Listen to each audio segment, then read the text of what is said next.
3 minutes, 30 seconds remaining.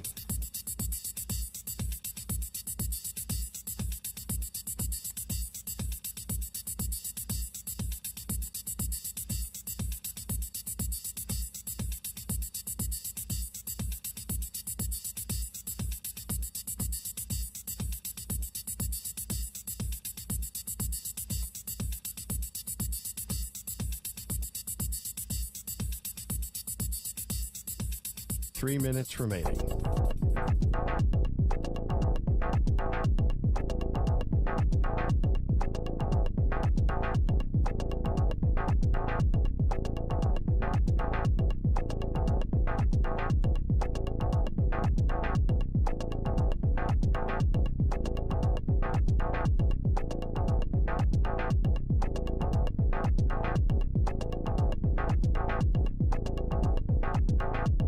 Two minutes, 30 seconds remaining.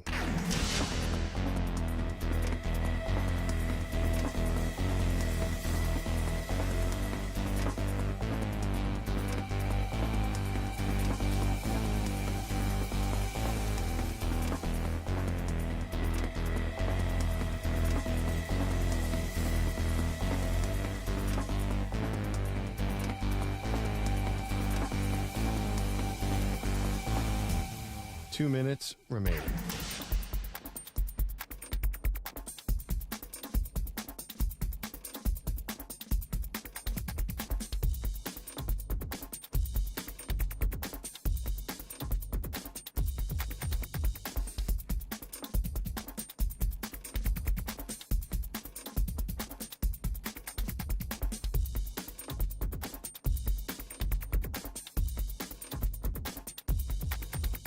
One minute, 30 seconds remaining.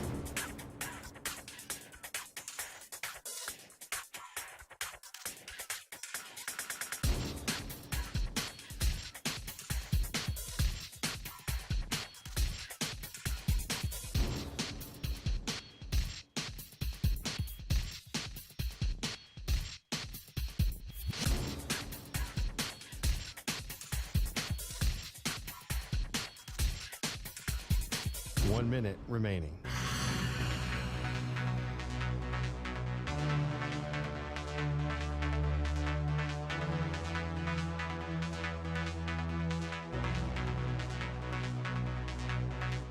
Forty-five seconds remaining.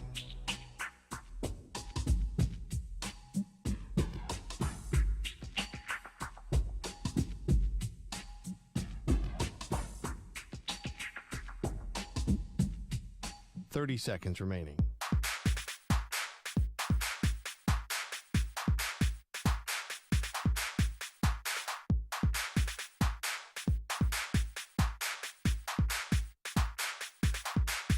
Fifteen seconds.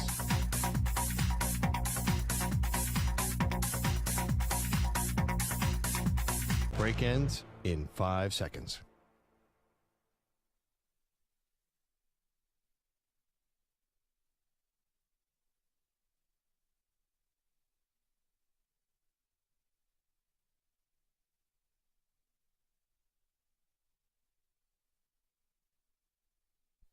To infinity and beyond. He's live. He's nationwide. This is the Zach Gelb Show.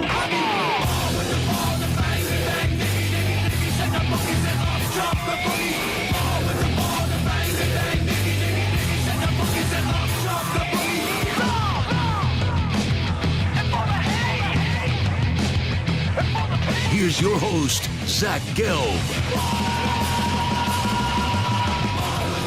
Live from the Palatial yet not overly ostentatious studios of the Infinity Sports Network, this is a Tuesday edition of the Zach Gelb Show across all of great local Infinity Sports Network affiliates, Sirius XM, channel 158, the free Odyssey app, and of course, streaming live on YouTube. 855-212-4227 is the number to jump on in, 855-212-4227. You could always get at me on Instagram or the good old cesspool of Twitter at Zach Gelb. That's ZACHGELB. And Twitter X has been booming today with Jim Rome content. I think he was the second highest trending topic on Twitter today.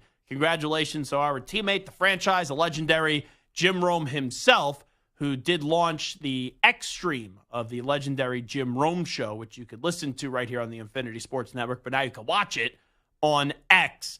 And I saw at one point there was over 500,000 or half a billion people watching. So that was actually crazy. So crazy, crazy, crazy numbers. What, did I mess something up? Was it 500,000? What did I get wrong? Yeah, I think you it was corrected your 500,000 half a million and said half a Yeah, billion. I don't know why I did that. See, I try to do something nice. Not that Jim needs my help in the pub, but I ended up messing up the numbers there. You knew what I was trying to say, though. They had 500,000 people watching. Heck, if Jim had 500 million people watching, man, that would be really something. But Emmanuel Rodriguez is here with me. Stuart Kovacs as well. We're rocking and rolling all the way up until 6 p.m. Eastern, 3 p.m. Pacific. Glenn Ordway, who was the voice of the Boston Celtics for a while and is a legendary sports radio personality in Boston. He's going to stop by coming up 2 hours from now as he will help us remember the life of Bill Walton, who I saw did pass away yesterday at the age of 71. Glenn was very close with Bill Walton. Bill actually got Glenn into the Grateful Dead, and they've been to a few concerts together. So I will give you my thoughts, and I will share my eulogy, I guess you could say, on the legendary Bill Walton, who passed away at the age of 71 yesterday, coming up in 40 minutes from now. But I just wanted to, right out of the gate, start the show by saying rest in peace, Bill Walton. Whole lot to do today. Hope everyone had a phenomenal Memorial Day weekend. I hope your barbecuing was safe and fun, and I hope you had a good time wherever you were. You know, on the East Coast, sometimes Memorial Day weekend in terms of the weather is tricky. Like, I remember some Memorial Day weekends, I'll go down to the shore, and as you could tell, I am an idiot at times. And Manny Rodriguez, you know what? You're a real bastard. Let me tell you that. I go, I'm a real idiot at times. Manny, without hesitation, shakes his head and goes, yeah, absolutely are. Can we have some good support around here? Can we pick each other up instead of just trying to tear everybody down? I'm coming off a vacation. It's Tuesday after a vacation, a 3-day weekend. Everyone should be in a good mood. Stu comes up to me, hey, how you doing? Wonderful, Santa's not here. And then Manny goes, does it smell like Chinese food in here? And I go, delicious no. leftovers. It didn't say, I love Chinese food. Better the next day for leftovers, too. That's not a hot take, just reality. And Manny doesn't even say hello.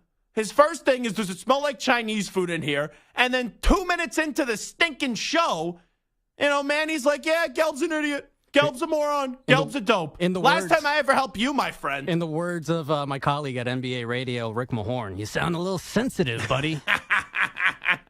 Well, I hope everyone had a good Memorial Day weekend. I know a lot of times, right, we have fun and you barbecue, you have a few drinks, but I hope during one point of the long weekend, you do remember why we have Memorial Day weekend, and that's to remember the true heroes in our country, and those are the great men and women who did make the ultimate sacrifice to protect our freedoms. I had a good time. As I was saying, the weather is sometimes bizarre on the East Coast Memorial Day weekend. Whenever I hear Memorial Day weekend, that to me is the start of summer, even though technically it's not the official start of summer if you want to be a real nerd about it and go by the dates. But once I'm in summer mode, I think that shorts and a T-shirt every single day. And there have been Memorial Days where I've gone down to the Jersey Shore and it has been 40 degrees, raining, chilly, very cold. This year I went to the Berkshires and it was very good weather. A little rain yesterday, but when you get Friday, Saturday, and Sunday of very good weather, only like 2 or 3 hours of rain on Monday, I will take that for a Memorial Day weekend. So let's get the show underway. We'll start about the Boston Celtics. And by the way, Manny, I'm not just saying this because you just poke fun at me. I found your social media content the other day to be insufferable.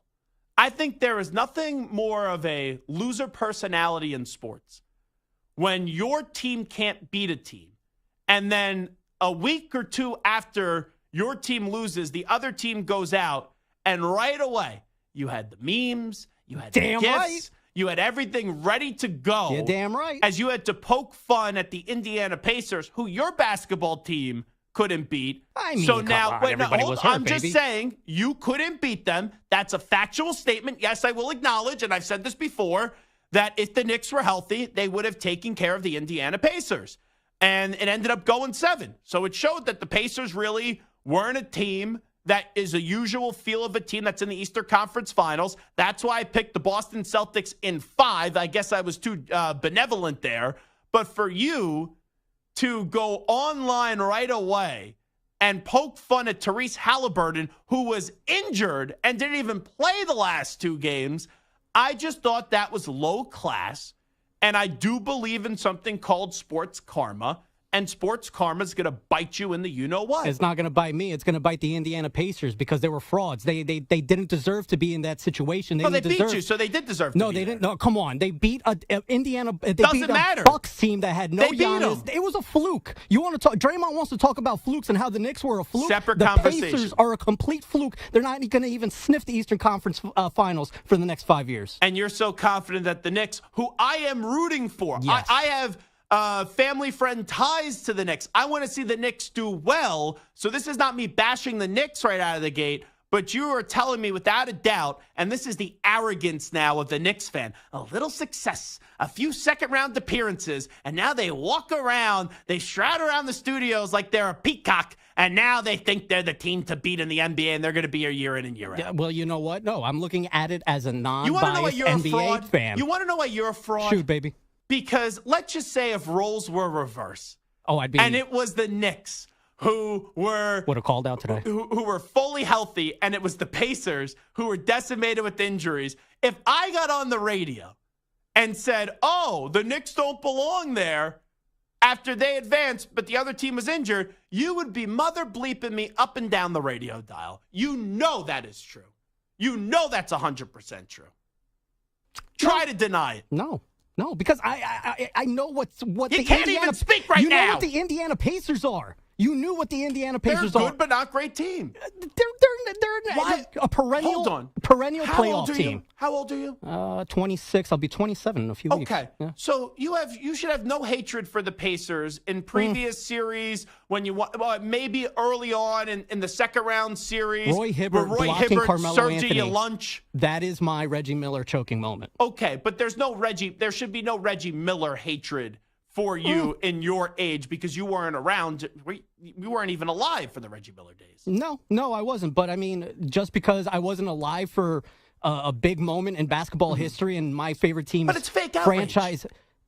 You complaining about me going off on social media is fake outrage. No, it's not. Social I'm media. serious. Wait, hold don't on. take it so seriously. It's Stu, social do media. me a favor. Stu, do me a favor.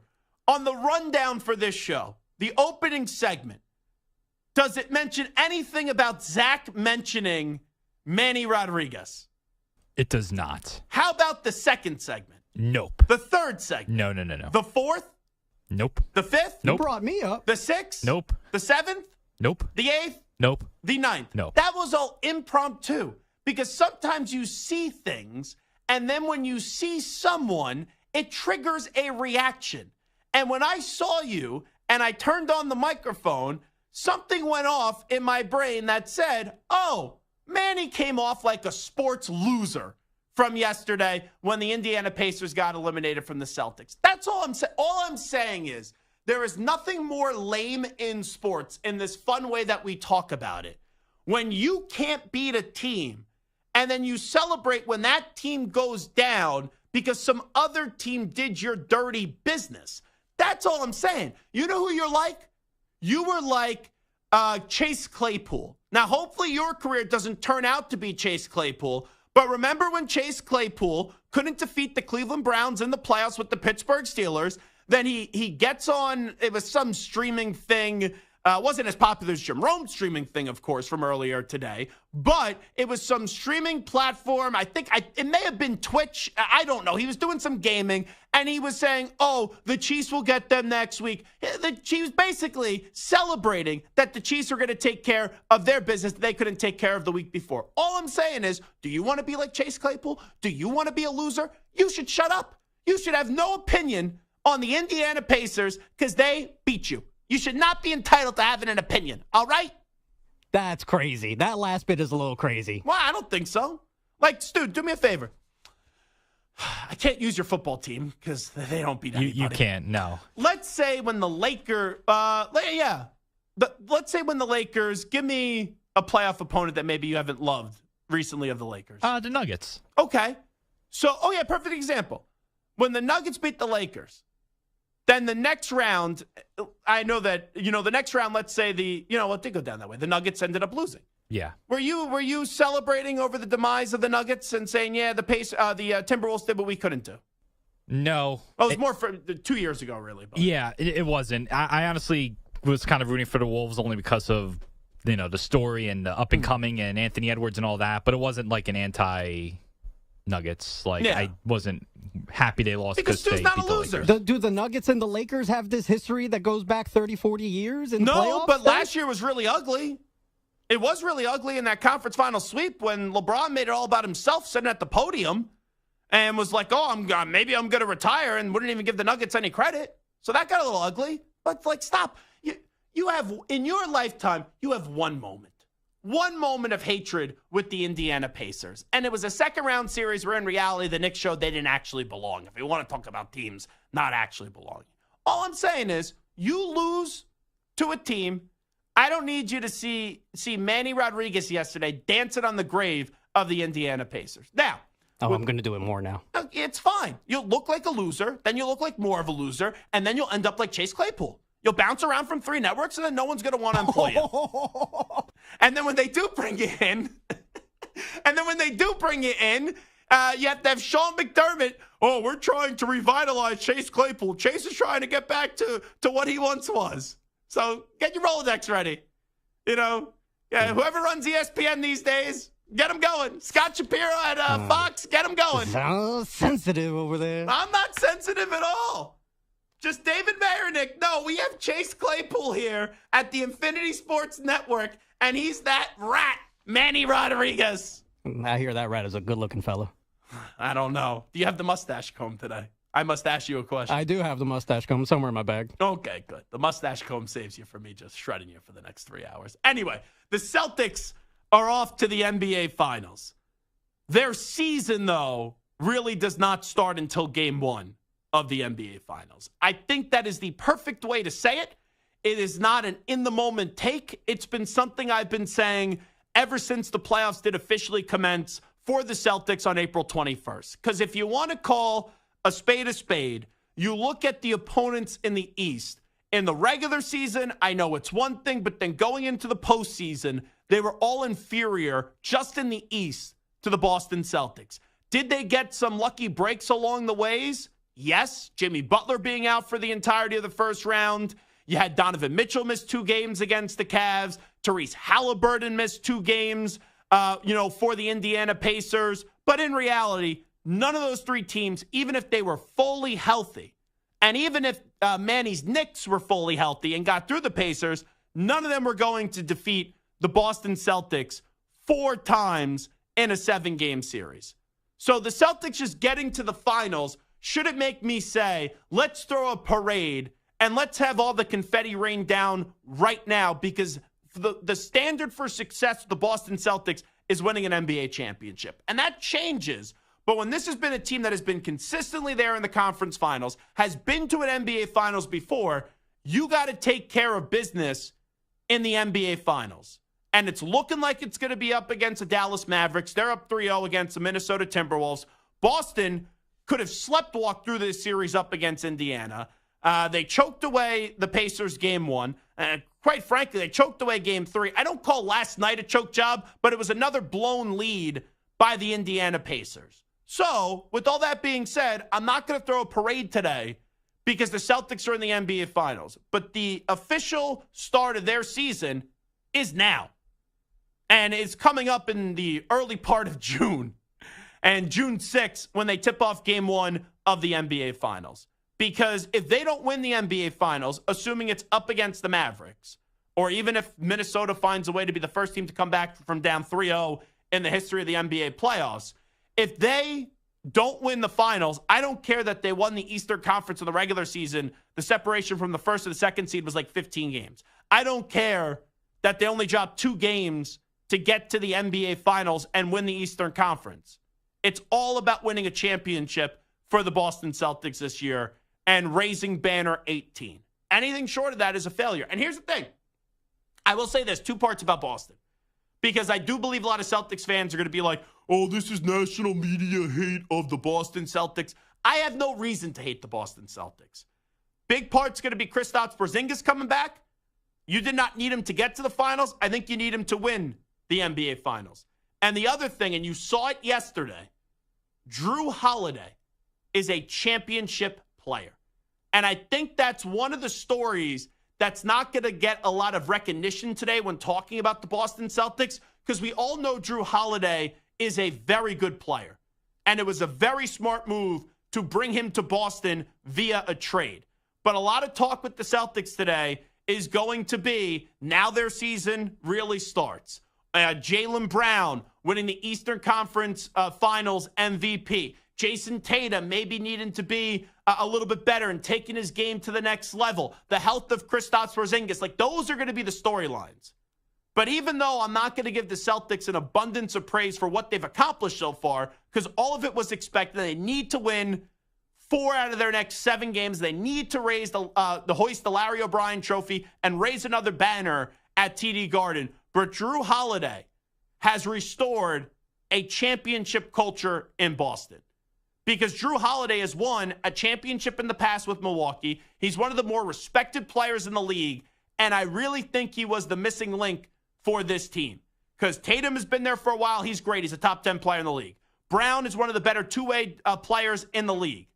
You've seen the emergence of Derek White. You know how important the health of Porzingis is. But this team was right there. And they needed to get to the top of the mountain. They were very close to getting to the tippy top of the mountain. And when I look at Drew Holiday, I think that's what is going to be a big part when we all are said and done with the NBA Finals on boosting them to the top of the mountain. So I want to just say that out of the gate and talk and highlight the importance on both ends, the excellence of Drew Holiday, who probably gets underappreciated a little bit nationally and is deserving of more praise. But if that's the matchup, Mavs and Celtics, which it looks like we know the Celtics are already through, and the Mavs, I just can't see them choking. They're up 3-0. Oh, that's going to be fun. Because Luka's a top 5 player in the sport. Luka's the best player remaining in the postseason. And also, you have the Kyrie Irving connection. Kyrie going back to Boston to square off against the Celtics, as there's a lot of animosity there. We'll take a break. It is the Zach Gelb Show on the Infinity Sports Network. When we come on back, Jason Kidd deserves a lot of credit. I'll tell you why when we return. It is the Zach Gelb Show, where we love all, including Manny Rodriguez, right here on the Infinity Sports Network. You're in a 5-minute break.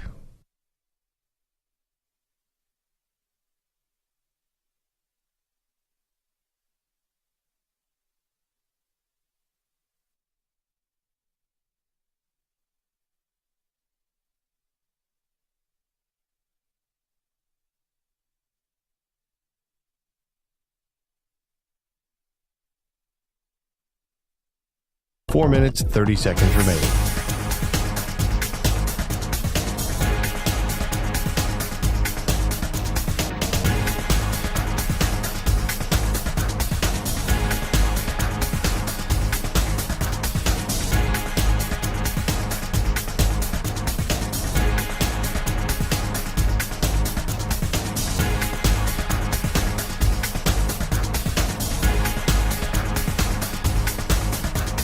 Four minutes remaining.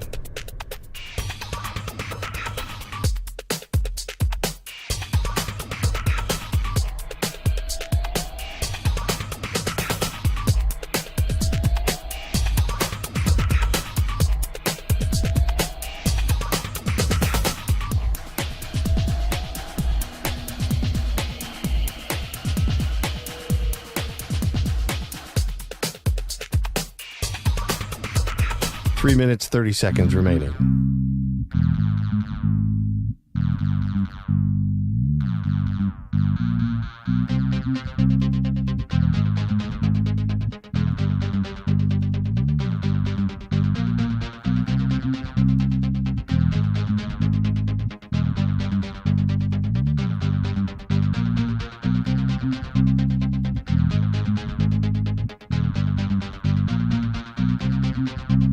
Three minutes remaining.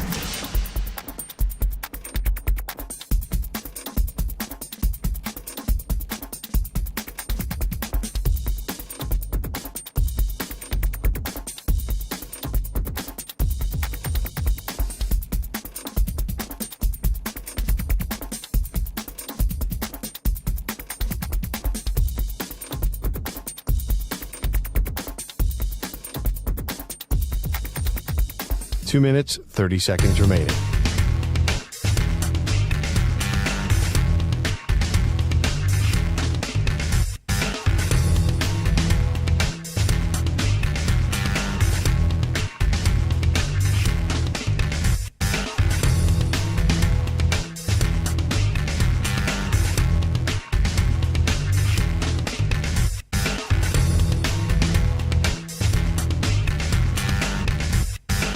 Two minutes remaining.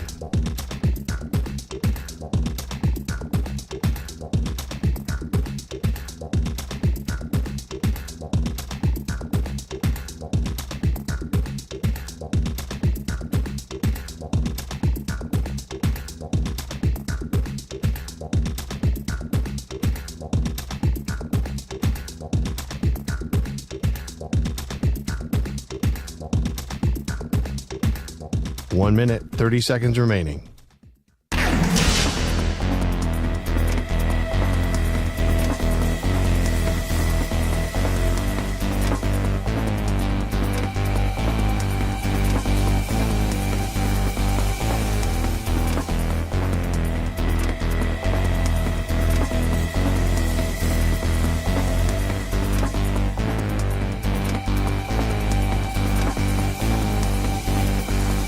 One minute remaining.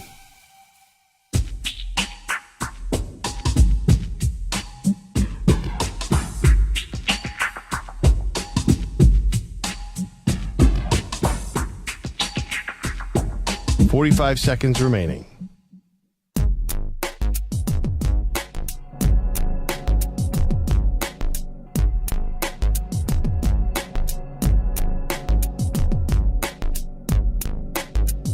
.30 seconds remaining.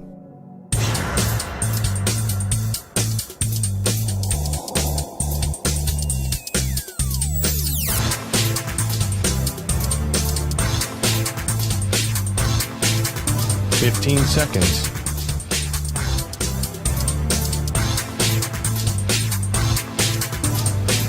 Break ends in 5 seconds.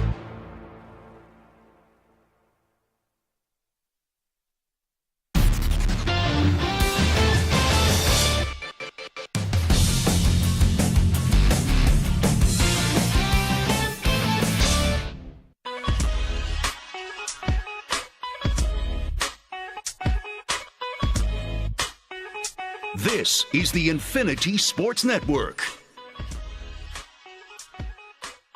All right, it is the Infinity Sports Network, and it is the Zach Gelb Show. You know, I got to give a lot of credit to Jason Kidd. The Mavs are one win away from going to the NBA Finals. We know when that does happen, everyone is going to talk about Luka Doncic. Everyone's going to talk about Kyrie Irving. And I totally get that because 9.9 times out of 10, when it comes to the NBA, when we're talking about it in a positive way, we give credit to the players first rather than the coaches. I have a love-hate relationship with Jason Kidd. Let me be the first one to say that. He was my favorite player as a kid growing up. But Jason Kidd, when he became the coach of the Nets, I was so thrilled, but then I was so disappointed because it only lasted a year, and then he made that big power play when he was trying to get more power, and in reality, he didn't deserve the power because his highlight in that 1 year as the coach of the Brooklyn Nets was when he bumped into his own player intentionally to get that cup of water spill to try to delay time and get more time to draw things up and to execute something in the huddle. So when Kidd did that, I felt betrayed. And since then, in a weird way, I developed a little bit of an animosity towards Jason Kidd, who, let me remind you once again, at one point was my favorite player in the league. And in Milwaukee, he really didn't do much. They made the playoffs twice. They lost in the first round. That team ended up going on to win a championship without him years later. And then for a while, anytime a job would pop up, you know how James Franklin at Penn State, whenever there's a job that's open, his name will get linked to it. That was the case with Jason Kidd for like 2 or 3 years And I think he was the assistant for the Lakers, Stu, right? But every time he was somewhere, his name would get popped up and he would never get the job. And I was like, who's his agent just to get his name out there? Because he wasn't successful as a head coach in Brooklyn. He didn't really succeed in Milwaukee, and the team got better without him. So why would you give him a third job? And I say this all the time. Like, you look at NBA and NHL coaches, these coaches, and I say this in a polite way, are coaching whores. They really are. How many times they go from team to team to team to team, and they keep on getting hired, and you start to wonder, is there just a faulty process in the hiring of these coaches because they just recycle the same damn names? But I got to give credit to Jason Kidd, because in Dallas, right, they got to the conference finals. They got swept by the Warriors in his first year. Last year, they missed the playoffs, and that looked like it was going to disaster mode. People didn't think Kidd was the right coach for the job. People were wondering, when was Luka Doncic going to force a trade? Then you also had them missing the playoffs and the tanking at the end of the year. And you looked at Kyrie Irving. Kyrie looked like he was going to be a malcontent in Dallas, right? And if you thought otherwise, and trust me, I have takes out there. You could go find them if you want. Be my guest. I don't care. But I have takes out there saying that the Kyrie Irving era in Dallas will end in a disaster, because that's what always happens. Where you look at what happened ever since he left Cleveland. In Boston, a disaster, his fault. In Brooklyn, a disaster, his fault. But here's what we missed, and here's what we all missed. And this is why, when you look at the success of the Mavericks and them being one win away from going back to the NBA Finals, why Jason Kidd needs to be talked about more. And I get why people are going to talk about Luka first. Top 5 player in the sport, going on a championship run or trying to go on a championship run. I get why people are going to talk about Kyrie Irving getting back to focusing on basketball and basketball being the story. But a big chunk of the Kyrie Irving praise needs to be credited to Jason Kidd, because Kyrie Irving grew up as a massive Nets fan. Kyrie Irving grew up as a massive Jason Kidd fan.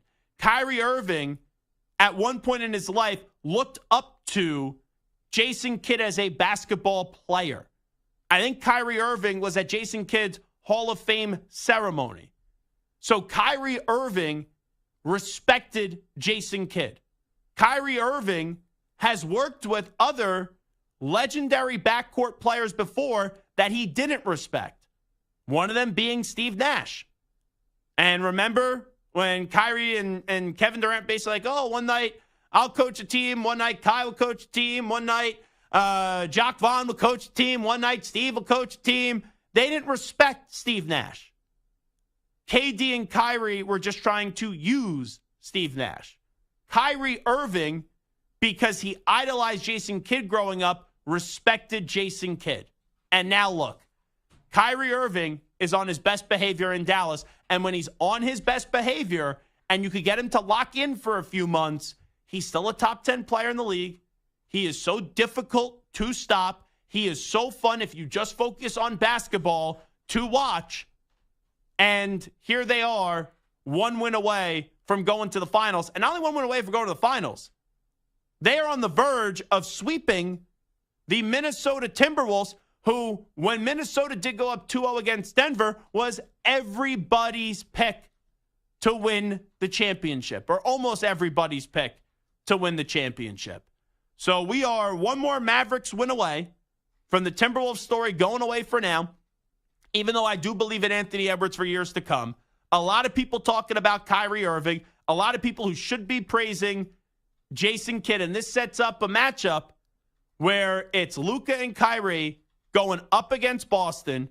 Boston being a team that has been there more frequently than the Mavericks, even though the Mavericks have made 2 out of the last 3 conference finals. But this is going to be, on paper, a sensational NBA Finals, assuming if Dallas takes care of business. And I don't know about you guys, and I'll get to the phone lines just a second, 855-212-4227. I don't know about you guys, but if I just went around the room right now, and let's say that this matchup does go down where it's Boston up against Dallas, what do you think the series is going to be? Just give me the team and in how many games. I'll start with Stu. Stu, which team, how many games? Yeah, me and Manny had this conversation during the break. I think we have very similar thoughts on how this is going to go. Oh, boy. So I will refrain from giving my answer and then fade you two. Yeah. If you guys are in agreement. We both believe it's going to be Dallas. Okay. And we believe it's Dallas in 6. Dallas in 6. Yeah. And here's the thing. I think I'm hearing a lot of that. Ever since Dallas did go up 3-0. Also, you know who's on Dallas in 6? Hot take, Hickey. All right, Celtics in 6 it is. Celtics sweep. Sweep.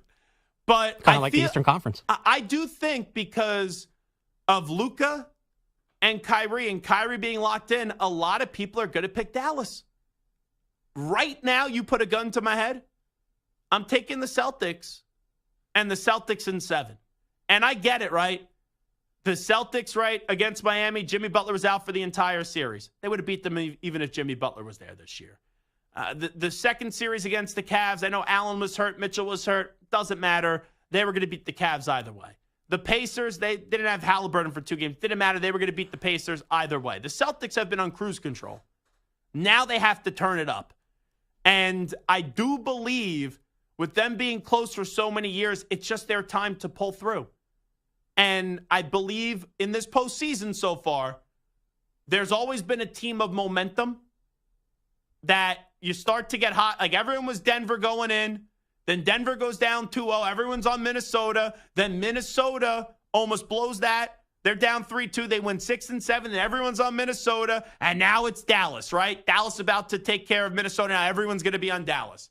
Right now, you asked me today who's going to win the NBA championship. I'm going to take the Celtics in 7. Who's going to win? The Celtics. Because there's no other reason why. The Celtics are the balls.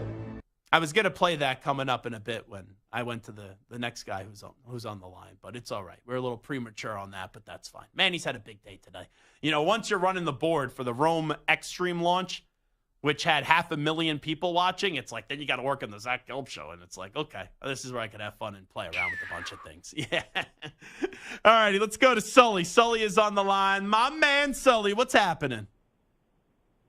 Zach, I want everybody. Stu and Manny, I'm taking your money. We're betting. I'll text Zach what the money's going to be.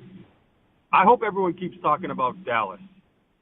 How and Manny, you have a lot of anger that I think you need to work through, and it's okay, man. Damn right. You take all your anger out because the Pacers lost to the Celtics. Come on, man. You're better than that, Manny. No, I am I not. don't even know you, and you're better than that. Zach, I know you. You're fine. You're Zach. But why does that, Zach? I need your help and guidance on this one. Obviously, I'm going to be very, very biased. Why are people already thinking, which is a dangerous thing to look ahead of anybody when anybody's up 3-0? Yeah. 2004 Red Sox, 3-1. We don't have to talk about the Panthers. Like, you got to knock them out first. Sure. But did anybody watch Jaylen Brown this last series? Well, Is anybody Sully, not, like, you know why this Derek is. White? But, Derek White? But, Sully, you know this. You're watching it from the lenses of a Celtics fan.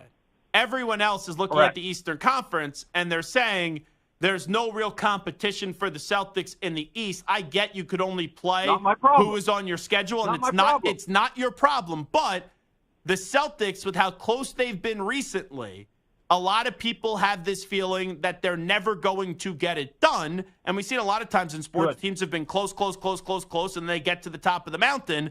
So since there hasn't been an impressive moment yet up against a team that actually people think is worthy, they're just waiting for the other shoe to just drop on the Celtics season. That's what it is. But what I don't understand, Zach, is the Celtics were down 3, 10 seconds left. Indiana chokes, throws the ball away. Jayden Brown drills a 3 and then win in overtime. So I don't understand the whole, well, they had no one to compete against. No, they should have lost that game. And then they're down again, come back in the fourth quarter. This series. Well, people don't think that formula, and I do agree. If they play like that, they will not beat the Mavericks. They just have to take their game to the next level. But when you have Tatum and Brown who are now older and more mature, And now the expectation is to win. Drew Holiday is a championship player. You have Derek White. Correct. They're going to need Porzingis back. Correct. There's no reason why I'm going to sit here and confidently say that the Celtics should lose the NBA Finals. I think it's going to be a very fun back-and-forth series, and the Celtics win in 7 if the Mavericks get there, which it looks like they do. They will. Celtics in 6, Zach, and let me know how much money I'm taking from your staff. Well, Sully, you come from pretty good coin. I don't think it's very nice to take from my staff on the other side, all right? Maybe. You got to teach them a lesson, Zach. If they're going to run their mouth, it's time to pay up. Pay up, Manny and Stu. Let's go. Okay, well, I'll let you two guys, or three, figure it out and what you guys want to bet.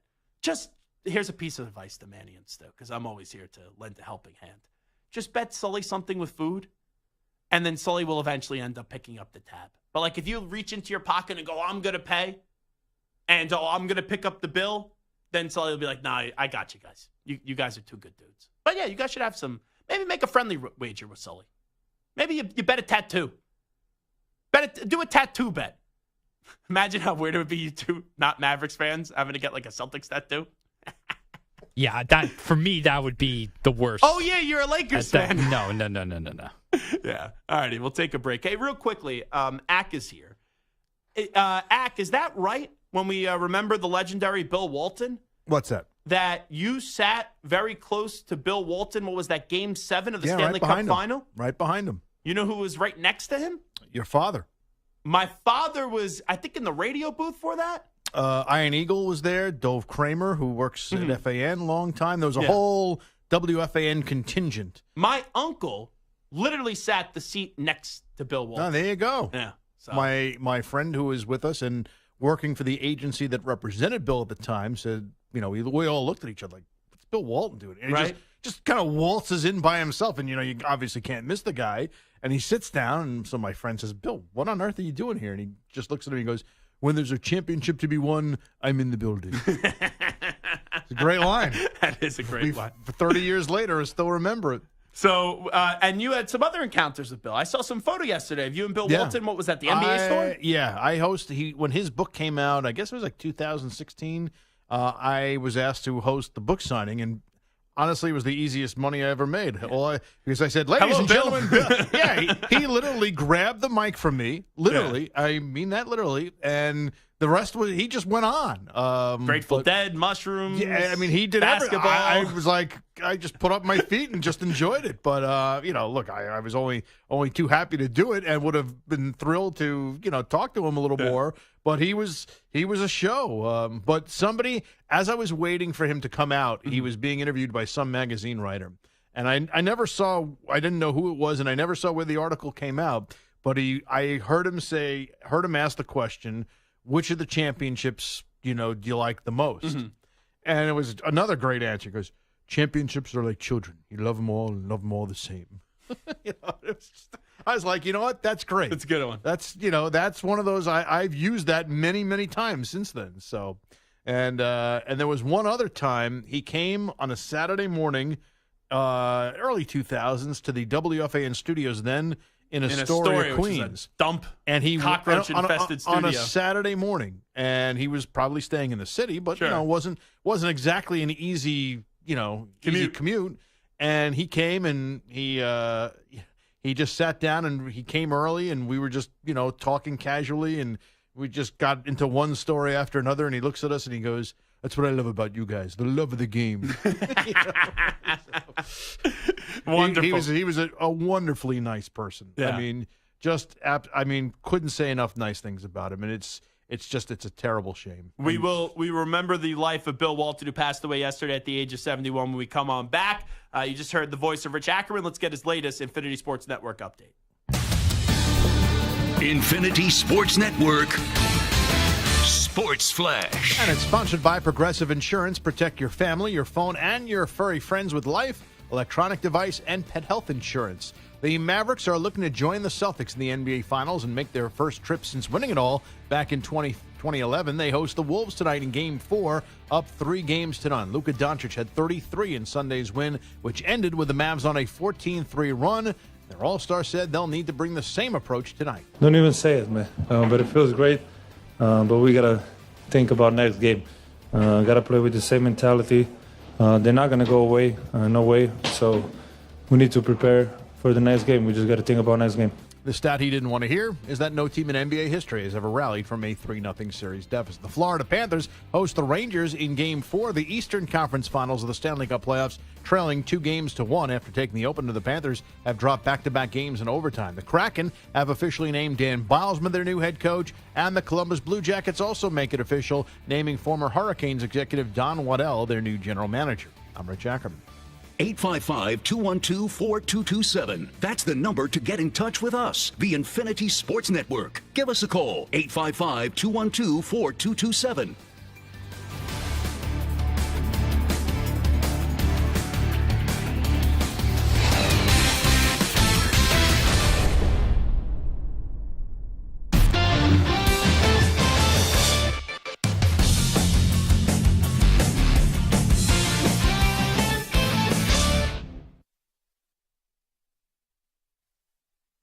You're in a 5-minute break.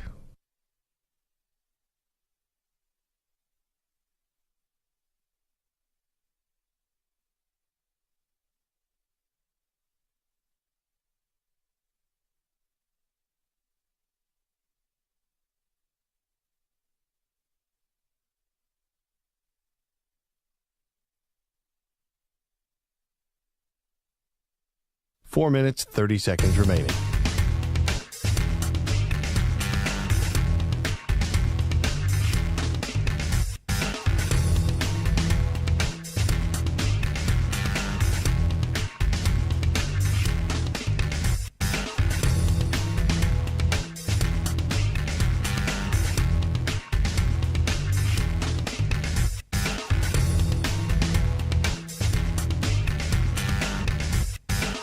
Four minutes remaining.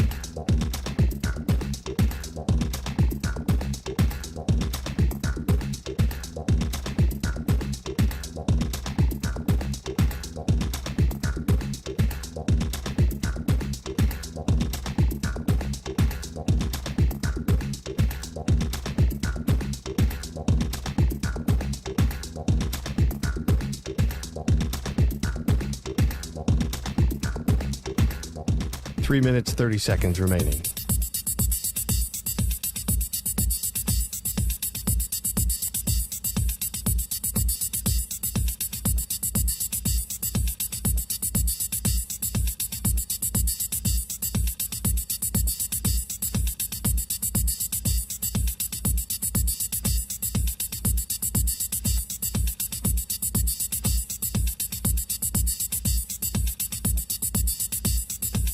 Three minutes remaining.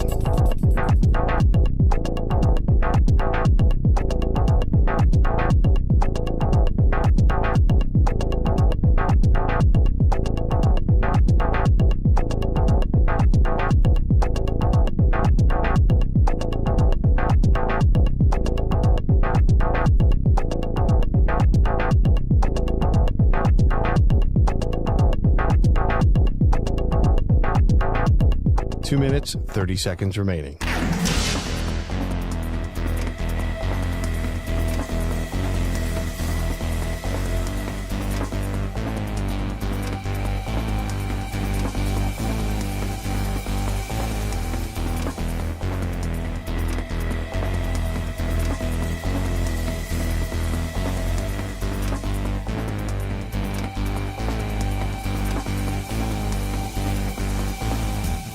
Two minutes remaining.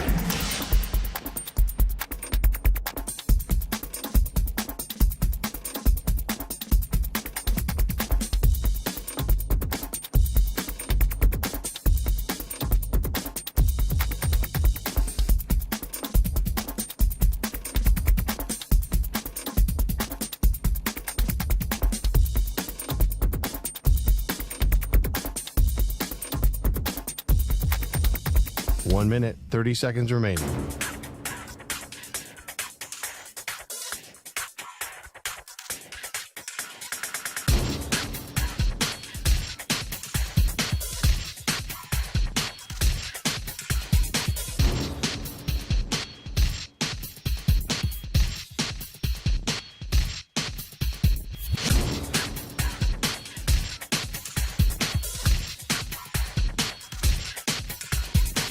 1 minute remaining.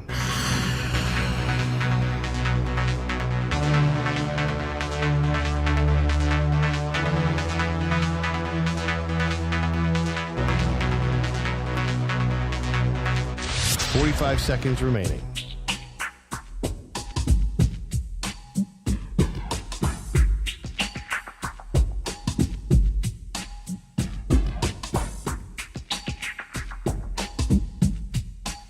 Seconds remaining.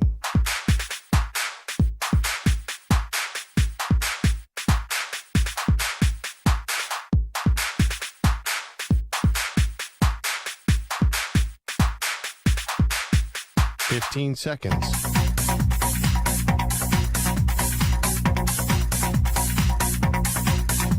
Break ends in 5 seconds.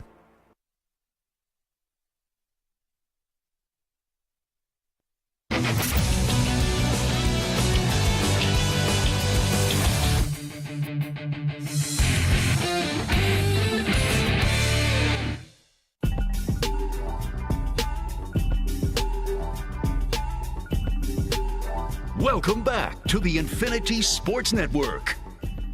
All right, it is the Infinity Sports Network, and it is the Zach Gelb Show. The Defensive Player of the Week is sponsored by the Navy Federal Credit Union, who proudly serves the Armed Forces, DoD veterans, and their families and members are the mission.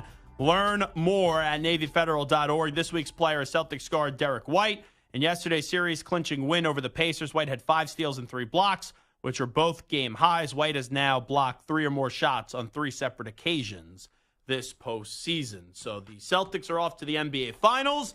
That will get underway on June 6th. And you have the Western Conference Finals, which could be over as soon as tomorrow, with the Timberwolves down 3-0 in this series. And my, oh my, when you take a glance at that series right now, where it is, with Minnesota being down 3-0, I did not anticipate that whatsoever. Like, if you wanted to tell me, game 4's tonight between the Timberwolves and the Mavericks. My brain was on Monday still, and I just realized that today's Tuesday, with yesterday being Memorial Day weekend. But that could be over as soon as tonight. And you have the Mavericks are up 3-0 in the series. And did anyone see this? Like, no one could have seen this coming. If you want to tell me the Mavericks are winning the series going in, no one would have rolled your eyes. Like, no one would have said, what the heck are you doing? But the fact that this is at 3-0 in favor of Dallas, and Minnesota, they couldn't find a way to win game 2, and then in game 3, that game going back and forth. Anthony Edwards, by the way, he was taking the game over. I know it was at the end of the third quarter when he threw that dunk down. I'm like, uh-oh, here comes Minnesota to make this what's going to be a very fun game 4, and you still have another quarter to go. But at the end of that game, you could tell he was gassed because they were down big. And then when he brought them back, Anthony Edwards just exerted all of his energy, and he had no gas left in the tank at the end of the fourth quarter. But you take a look at the NBA Finals, which you could have a long layoff for. You know, if they wrap up tonight, how they are not going to move this up doesn't make any sense to me. But we're going to be waiting 9 days until the NBA Finals would start. So you know that the NBA is hoping that you do get Minnesota to at least get 1. And we'll see if they could get that tonight. But anyway, you got the news yesterday. I know the Celtics are off to the NBA Finals, but the big news in regarding, Bill Walton obviously passing away yesterday at the age of 71. Played for the Celtics, won a championship with the Celtics, was a Sixth Man of the Year for the Celtics, also won an NBA MVP and another NBA championship before that with the Portland Trail Blazers, and you also had a stop with the Los Angeles Clippers. But you look back at the basketball career of Bill Walton, and you evaluate the accolades of Bill Walton. This is a guy that won 2 NBA championships. He was a Finals MVP, a league MVP at UCLA, won 2 championships, was a 3-time National College Player of the Year. And we could sit here and talk about the accolades of Bill Walton for a long time. And I did not know that he had cancer. He passed away yesterday at the age of 71 after a battle with cancer. You know, usually each and every year he's at Radio Row for the NCAA tournament. I was very much looking forward to speaking to Bill Walton this year because for years I was trying to get him on the show, and we played phone tag for a while. I've talked to him a few times off the air. He left me once the longest voicemail ever. The 2 longest voicemails I've ever received, John Sterling, the former play-by-play voice of the Yankees, and then Bill Walton. But, we found out when we were going out to the Final Four that he wasn't going to make it there this year. I didn't think much of it. And then you eventually, I don't know when he was diagnosed with cancer, but he passed away from a battle with cancer, which obviously cancer just sucks. And now, unfortunately, Bill Walton is no longer with us as he died yesterday at the age of 71. But here's the thing. When you talk about Bill Walton, right, Hall of Fame career, we just went through the accolades. A lot of people will talk about, man, imagine if this guy didn't get hurt and have injuries derail his career. And look, at the Hall of Fame career he was able to have, even with all the injuries. But you know what it speaks to the true person Bill Walton is in the last 24 hours since this news did come out that he passed away. Has anyone even really talked about the basketball memories? Has anyone even talked about what he did at UCLA? Has anyone ever talked about what he did in Portland and what he did with the Celtics? No. Everything is about just the fun way that he lived life. And he is someone that was truly a gregarious soul. That is who Bill Walton was. He loved living life. He was a larger-than-life personality. And he was just someone that was the life of the party. That's Bill Walton.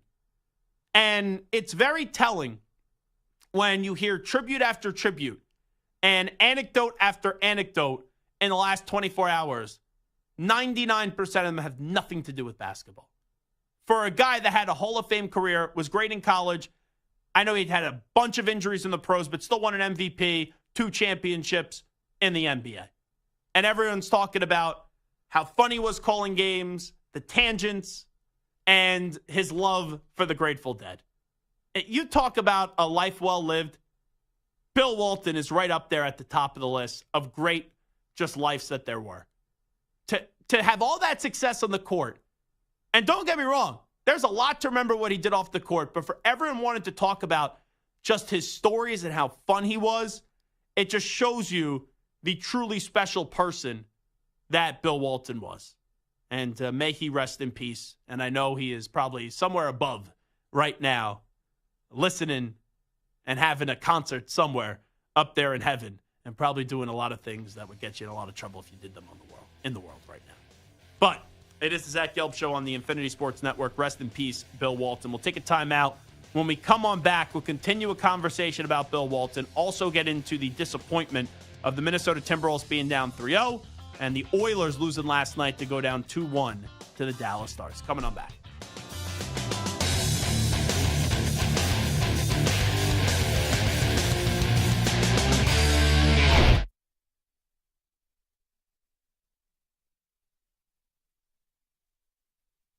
You're in a 5-minute break.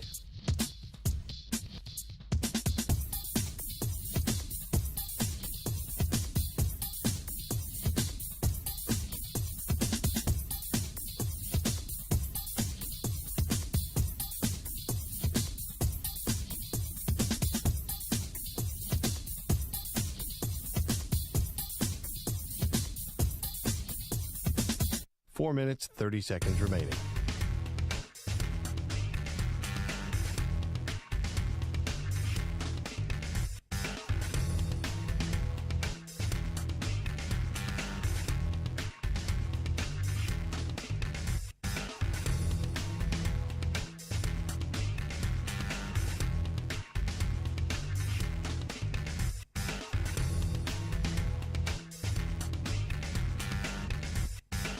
Four minutes remaining.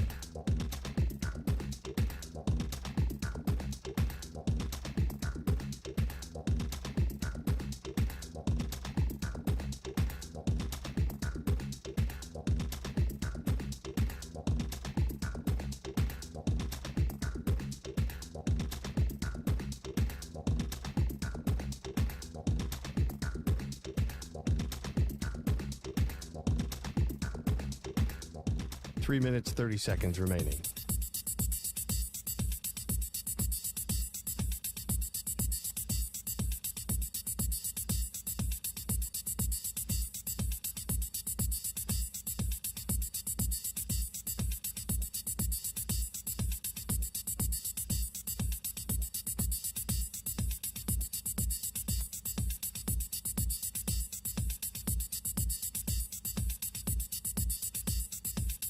3 minutes remaining.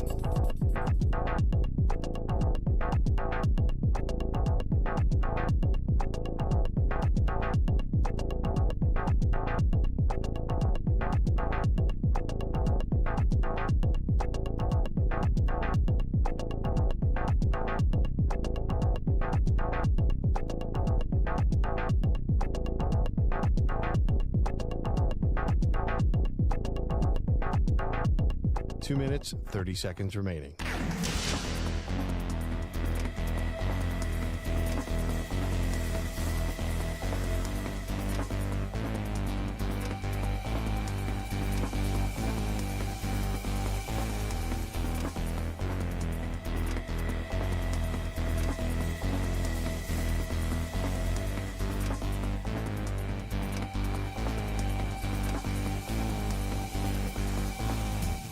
Two minutes remaining.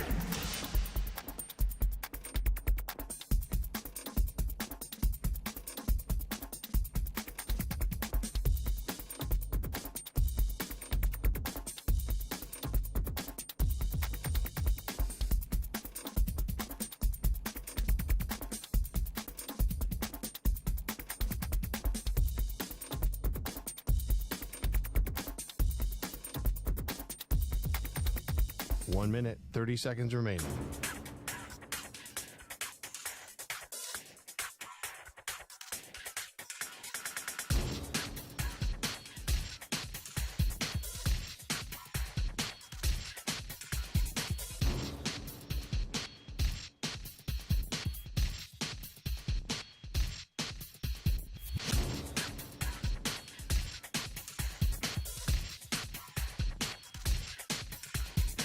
One minute remaining.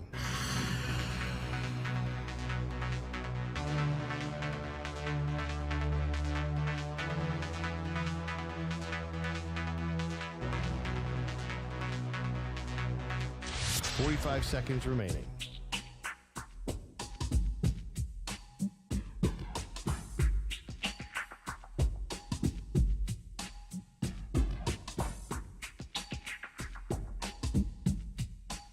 Seconds remaining.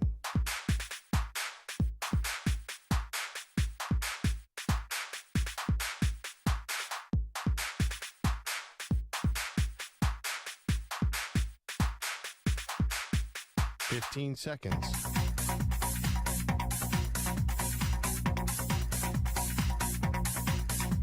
Break ends in 5 seconds.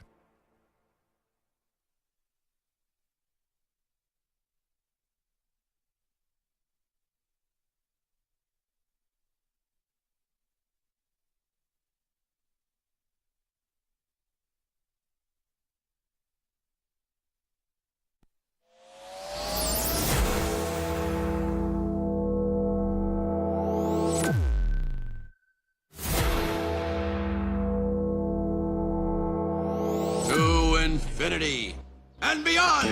He's live. He's nationwide. This is the Zach Gelb Show. All righty, hour number 2 of our radio program. That's right. It is the Zach Gelb Show on the Infinity Sports Network. The Boston Celtics are off to the NBA Finals. We'll see if the Dallas Mavericks will sweep the Timberwolves tonight, as Dallas is up 3-0. Hockey, Rangers, and the Panthers. Florida, Game 4 tonight. That will be the site of the game. Rangers, who lost Game 1, then won in overtime in Game 2. Barclay Goodrow with the game winner. Then yesterday, after seeing Barclay Goodrow score 2 goals and Alexis Lafreniere scored 2 goals, the game still needed to go to overtime after the Rangers blew a 4-2 lead, and the Panthers were just coming and destroying them in the third period. And then when you let the game go on, and you are on your home ice, and you clearly have been the better team, and you keep on letting that game go on, you knew that the Rangers were eventually going to get some garbage goal in front. Ryan Lindgren sends it in. It goes off Alex Wenberg, and Alex Wenberg gets his first goal as a Ranger, and now that series is all in favor of the Rangers at 2-1, and a lot of pressure now shifts to the Panthers tonight, because Panthers go down 3-1. We all know the Panthers are more than capable of a 3-1 comeback. Just look at last year. But if that goes to 3-1 with the closeout opportunity in Game 5 in Madison Square Garden with Zach Gelb and Sean Marash in the building, come on. That is a lock of a win, you would think. Yeah, Mraz and we are going to Game 5 together.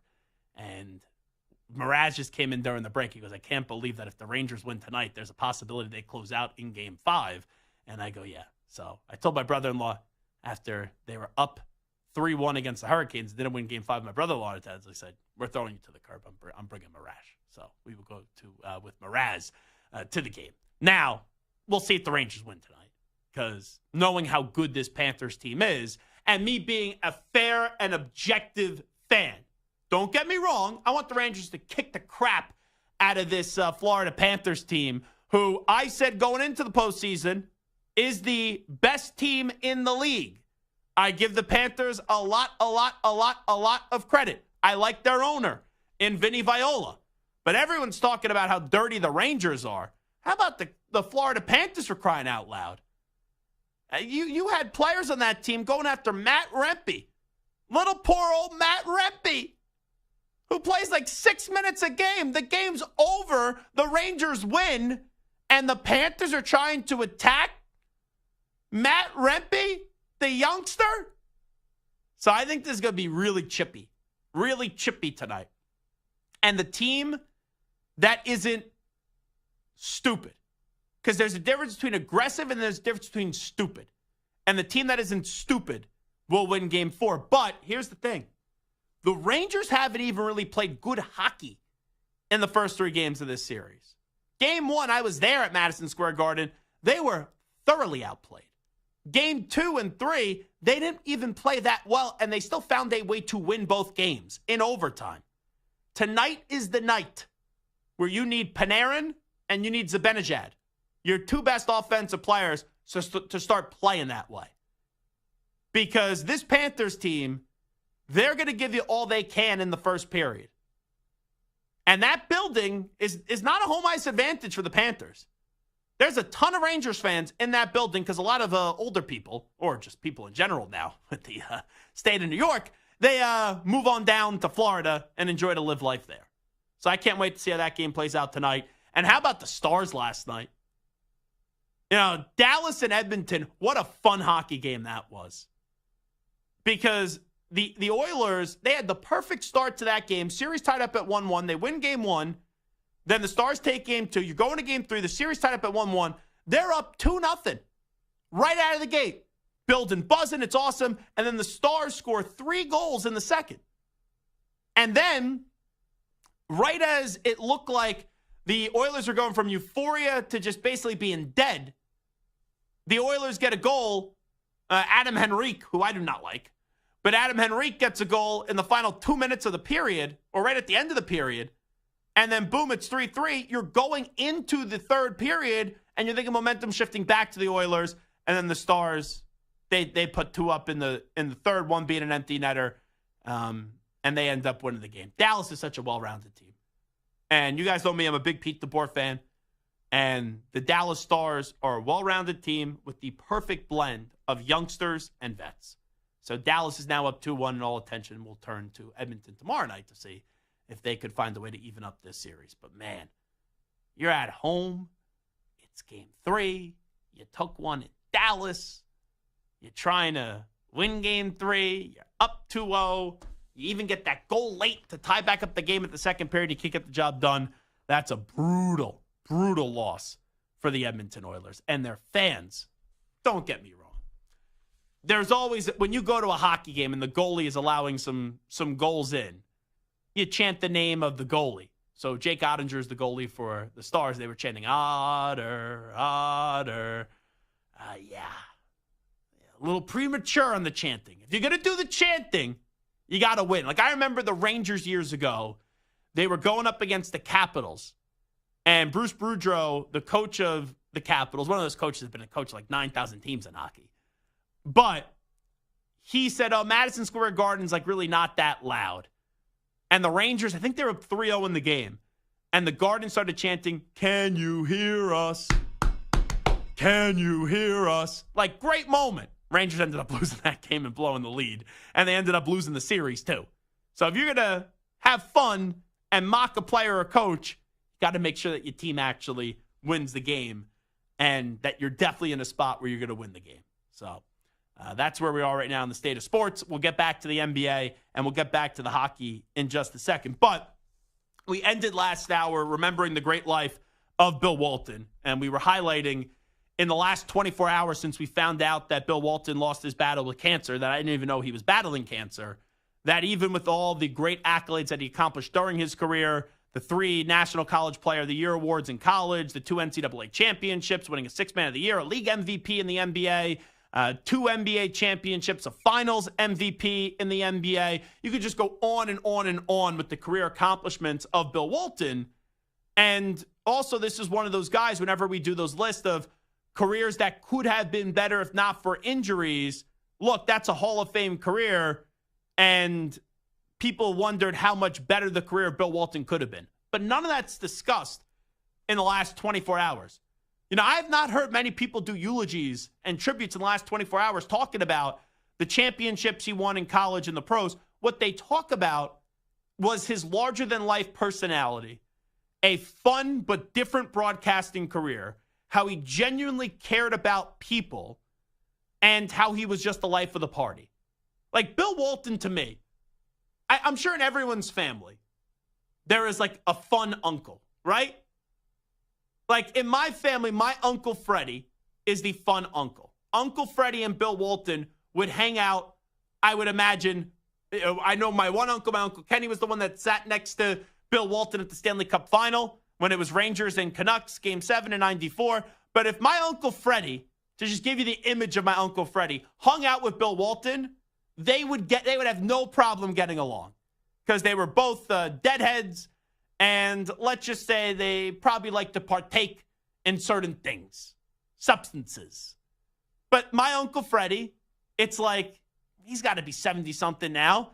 And I'm like, you still act like you're 24. You're still the life of the party. And that's Bill Walton. And in the last 24 hours, that's what's getting highlighted. The fun, benevolent, gregarious side of Bill Walton. Like, you knew he was real, right? Because you saw his playing career and you saw his broadcasting career. But at times with the stories you would hear about Bill Walton, you'd almost be like, is he actually real?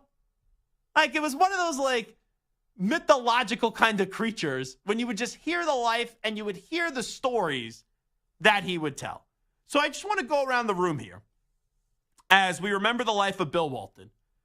And we discuss athletes or sports personalities who were larger than life. Because Bill Walton truly was a larger than life basketball player and then broadcaster.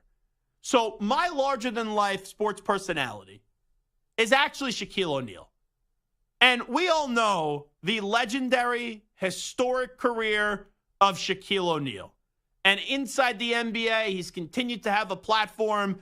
Him going up against Charles Barkley has been absolutely epic. And Shaq has immensely improved as a broadcaster. From when he first got on there, he was mumbling, could barely even hear him, to now, him and Charles, it's must-see TV. And it's unfortunate it looks like it's going away a year from now. And we'll see where inside the NBA is going to land. But you see the fun that Shaq has off the court and what he does for children, and also the DJing, and even though we all make fun of Kazam, still the movies and everything, he's just larger than life. And you know what's funny, Stu? Because if I asked you what's your favorite Shaquille O'Neal memory, you being a Lakers honk, it would probably be something on the court, correct? One of the championships he won, right? Yes, definitely, yeah. You know what my favorite Shaquille O'Neal memory is? I should have pulled the audio, but I just was thinking about it. Can I guess? Yes. So if you just go off the court, mine would be when the Lakers won the championship and they were on the bus after they beat the Kings, and he sang the song about Vlade to the cheers. Like, Vlade, I forget the exact tune, but it was basically that, and he made fun of Vlade in the song. It has nothing to do with his time with the Lakers. Interesting. It actually has to do when he was a Miami Heat, and the Heat were going up against the Mavericks in the finals. And there's a talk show host in Dallas, kind of refer to him as a shock jock. His name is Corby Davidson. he's hysterical. And I guess I did not know this at the time and did not know this until a few years ago when Shaq came on his show or they were at some charity event.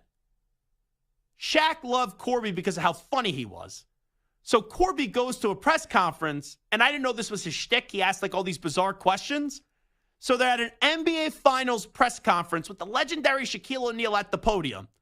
And Corby said, Shaq, let's just say the snake bit your mom right up here, right in the chest area. Would you be willing to suck the venom out of it to win the title? And Shaq, without hesitation, looks at Corby and goes, no, but I will with your wife, and points at Corby and walks off laughing. It's one of my favorite press conference moments ever, and it's just so Shaq, where he's just so naturally witty, and he's hysterical, and he's one of those guys that, as great as he was, and trust me, I'm sure he takes himself very seriously at times, but he never gave off the perception of someone that took himself too seriously. So Shaq is my favorite larger-than-life sports personality ever. Stu, who is yours? So mine is similar in terms of Bill Walton. Very similar in terms of the guy was a great coach, and Anna Walton was more of a player. This guy was a great coach that was more known for what he did following his coaching career, and that's John Madden. I just think Madden, for what he did as an announcer, just so funny. All those games he did with Summerall and then Al Michaels, Sunday Night Football, Monday Night Football, and then into the video game, which I think my generation and younger than me know him for his voice in the video game and just how the video game has grown. Yeah. I think John Madden, for me, with his personality, all the things he said, and all the funny, the witty responses and all that, it's just very similar to me than it was with Walton. You know, the turducken, right? Oh, yeah. And then the telestrator and all that stuff. But that's the thing. Like Madden, Hall of Fame career as a coach. Bill Walton, Hall of Fame career as a college player and an NBA player, because they do it for the entirety of the career in basketball. And as Stu brings up, when you mention John Madden to someone that's our age, the first thought isn't about coaching. It's about broadcasting and his larger-than-life personality. For Bill Walton, there's so many memories you could talk about playing. And for a lot of people, even people that saw him play, and then people that didn't, it's just like the stories of Bill, almost none of them have to do with playing.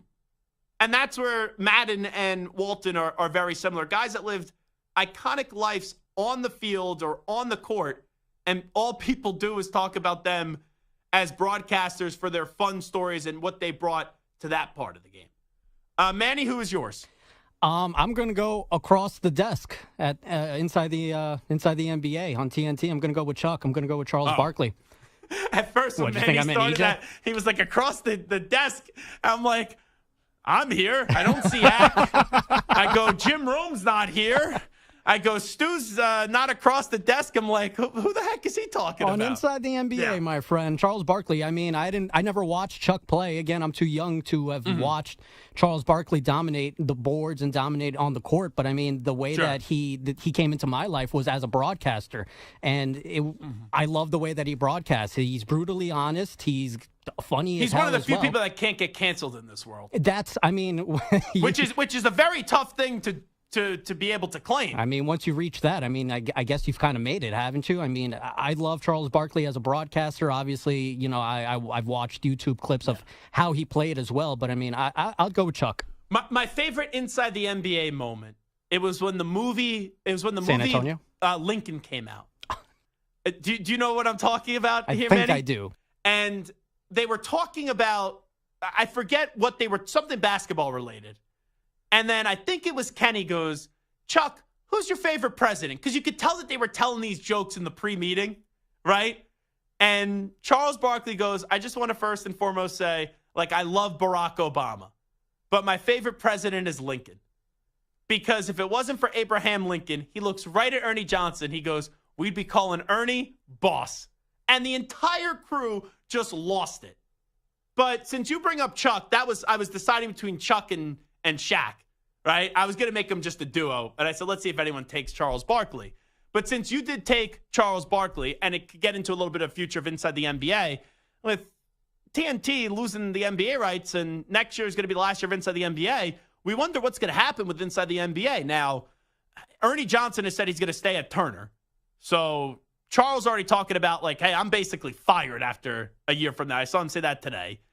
I would think Kenny, Charles, and Kenny, Charles, and Shaq, will be able to resurface somewhere.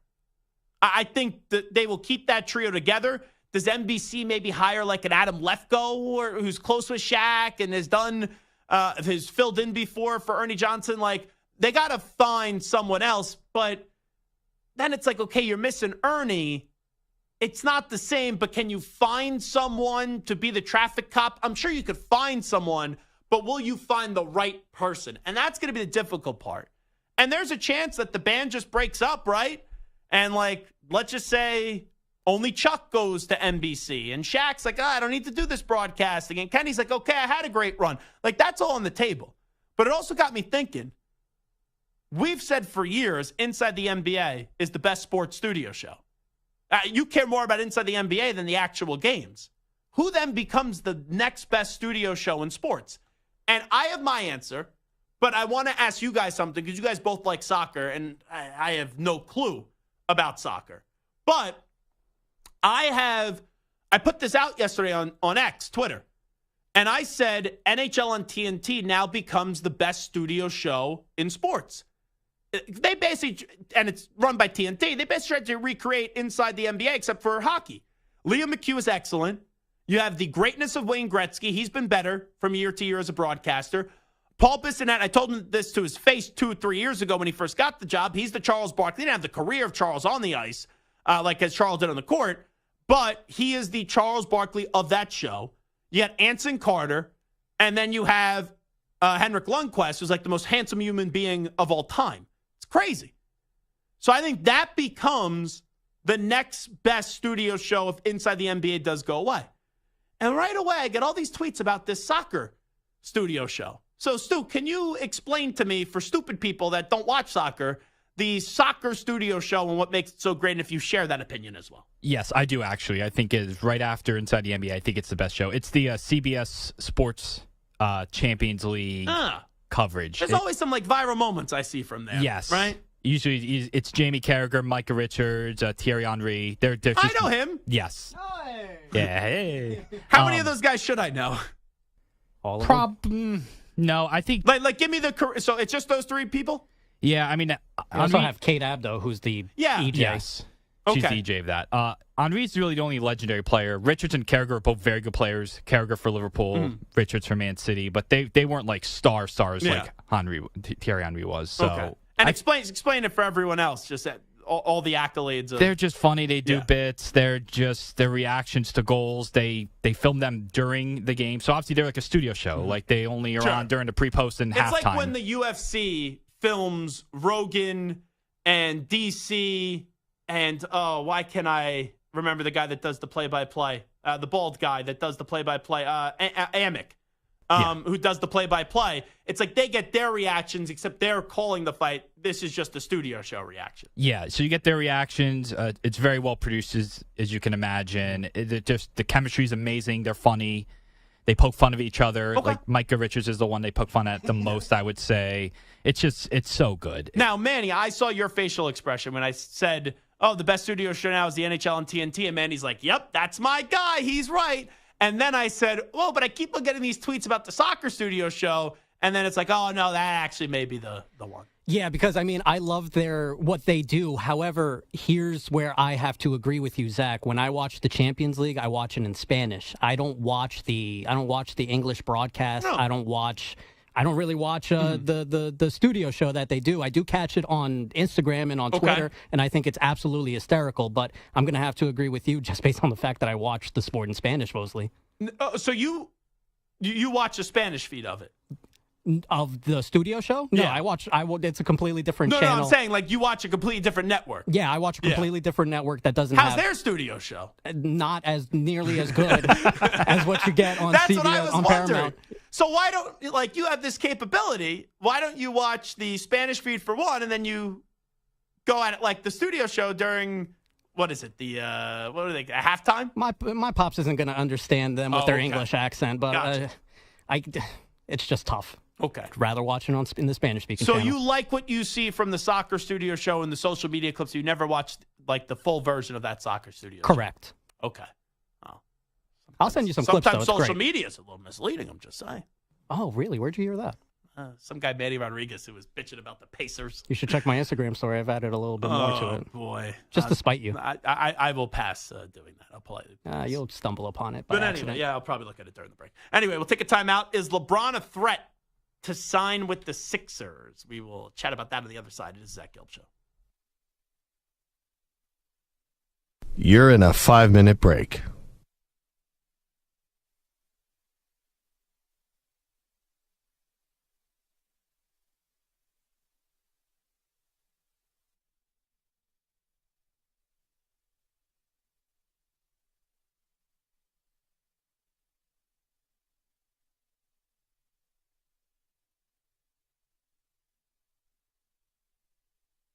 Four minutes, 30 seconds remaining.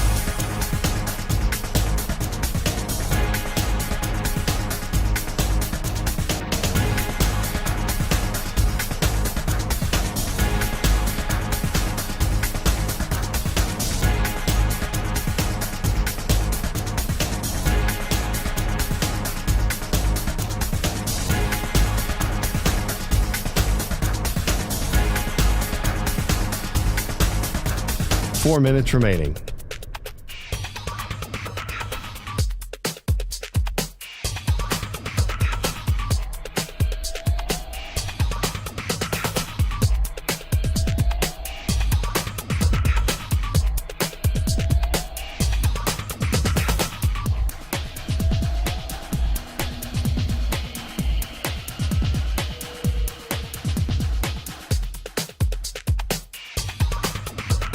Three minutes, 30 seconds remaining.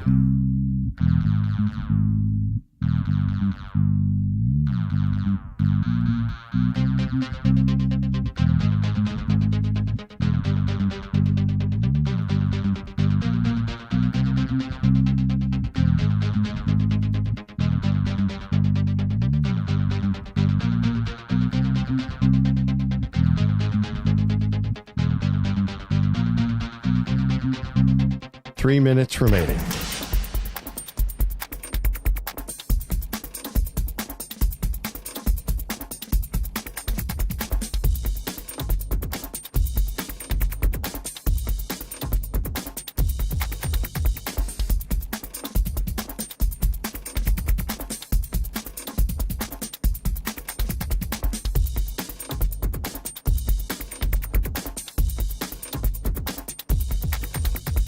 Two minutes, 30 seconds remaining.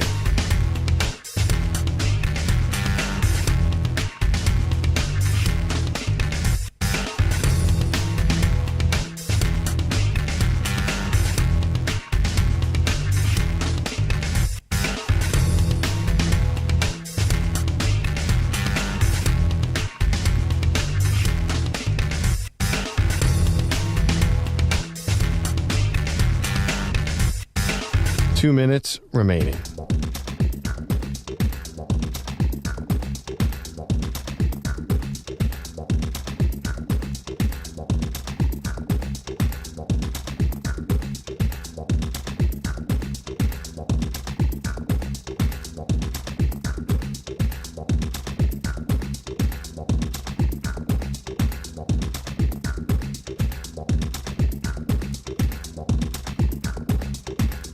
One minute, 30 seconds remaining.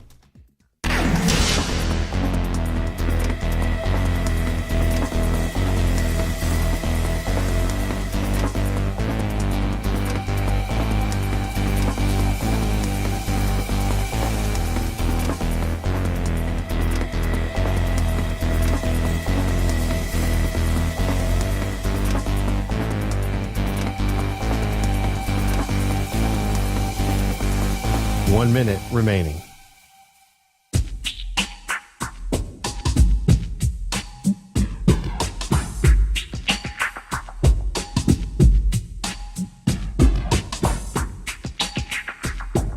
.45 seconds remaining.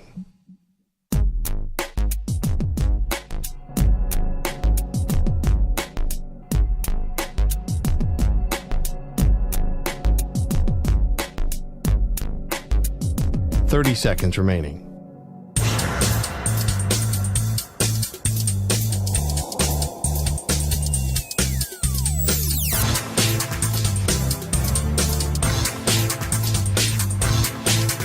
Fifteen seconds.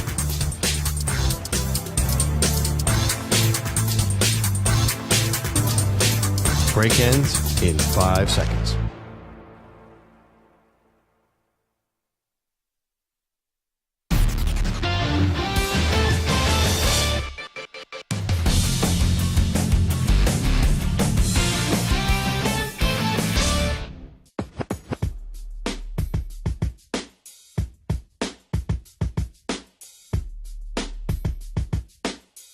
You're in the right place. The Infinity Sports Network. Is that new? I've never heard that rejoin.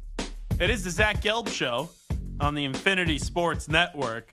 Let's hear from Brian Windhorst. Windy. He was on to ESPN the other day, and he was talking about the future of LeBron James and maybe LeBron winding up in the city of brotherly love, joining forces with Joel Embiid and Tyrese Maxey. I think when you look at the options, I think the Lakers are still in very, very strong position. I would be surprised if he's not a Laker. But it is fair to point out that Daryl Morey has been trying to sign LeBron for a decade now, multiple different opportunities. And of the teams that have a chance to win the championship next year, the only team with cap space that could offer LeBron a max contract is the 76ers. Other teams could do sign-in trades, but the Lakers wouldn't have to cooperate. The 76ers are a threat. I don't think they're a serious threat, but certainly in the NBA, you never rule anything out. I watched that, and I heard that live. And I was like, that's a nothing burger report for me. That was basically Windhorst just saying for 30 seconds, I fully expect LeBron to stay with the Lakers and sign a new deal with the Lakers. The Sixers, they're not a serious threat, but they're a threat if things break down with the Lakers. Like, Stu, I know you're a Lakers fan. You're in agreement. You think LeBron is staying with the Lakers. I think LeBron is staying with the Lakers. But that wording from Windhorst, it gets aggregated as Brian Windhorst, who's like the mouthpiece forever for LeBron James, is saying that the Sixers are a threat to sign LeBron James and snatch him away from the Lakers. But when you listen to that report, that was basically 25 seconds, 30 seconds of he's not leaving. I think he's going to be back. Morey, though, would love him. They're a threat, but they're not a serious threat. That's basically like, oh, they're interested. Like if it's a dating app. The Sixers have already swiped right on LeBron. But the odds that LeBron even sees the Sixers or will swipe right back to have a match, and then the two of them will go on a bunch of dates, is slim to none. That's what it is. You know, there's a rose category on Hinge where, like, if you really are interested in someone, you send them a rose and you get like one, I think it's like every 2 or 3 days or something like that. But usually the people that get the roses, there's like a rose category, are usually a little bit better looking than the other people.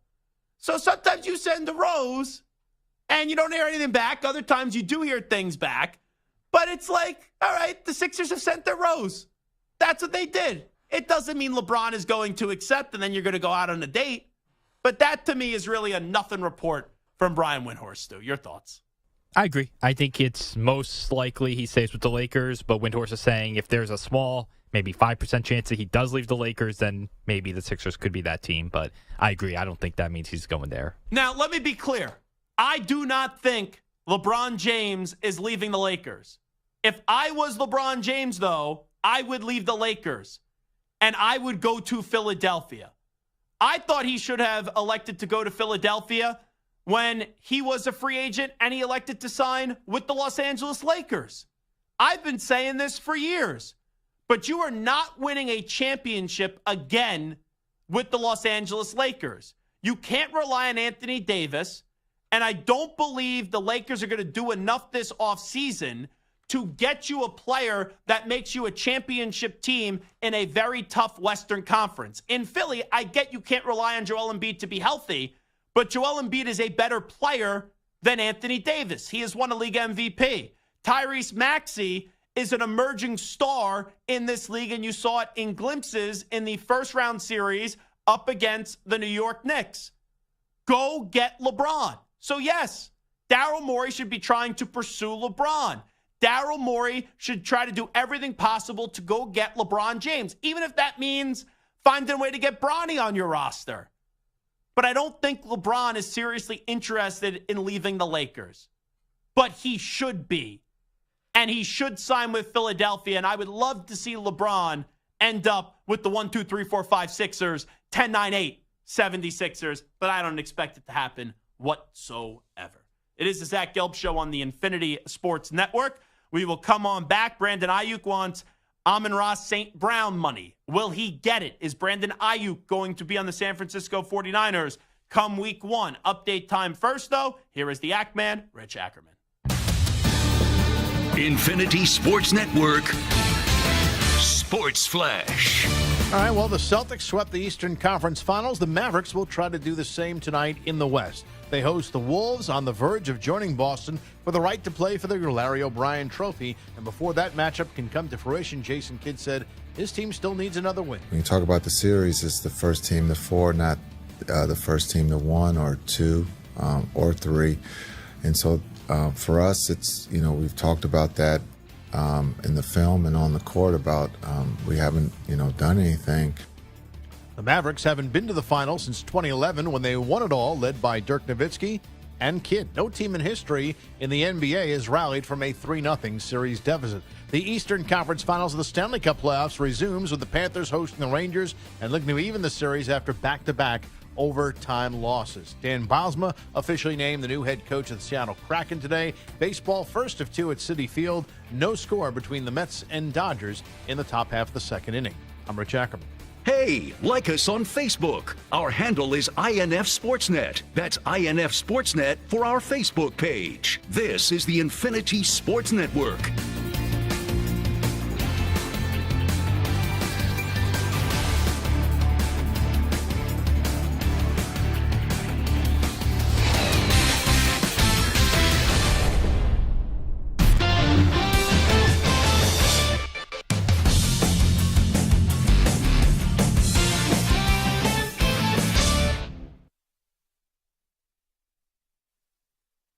You're in a 5-minute break.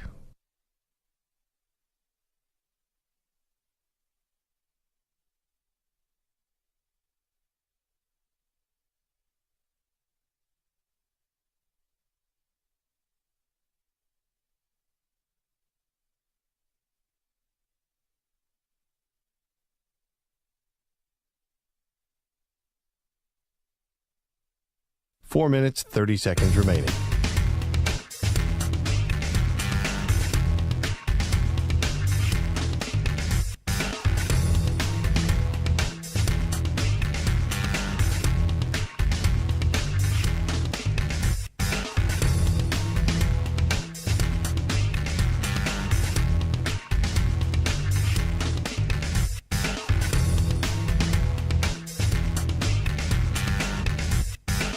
Four minutes remaining.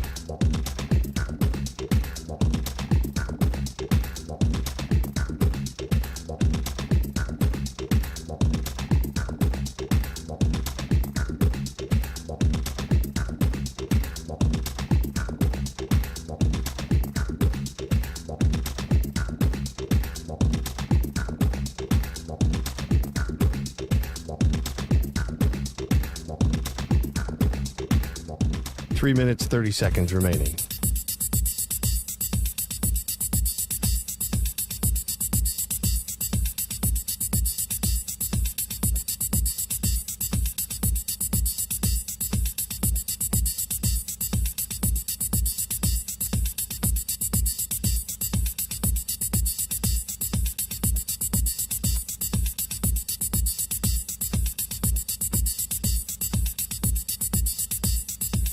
Three minutes remaining.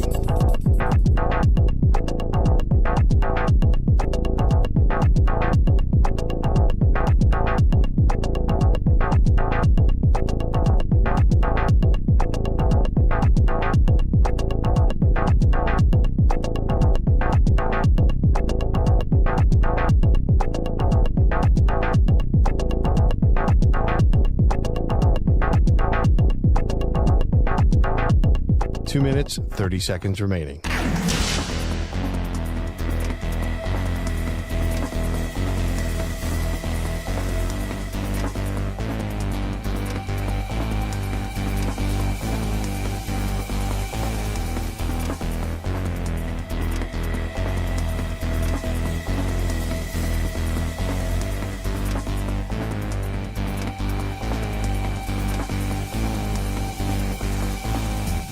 Two minutes remaining.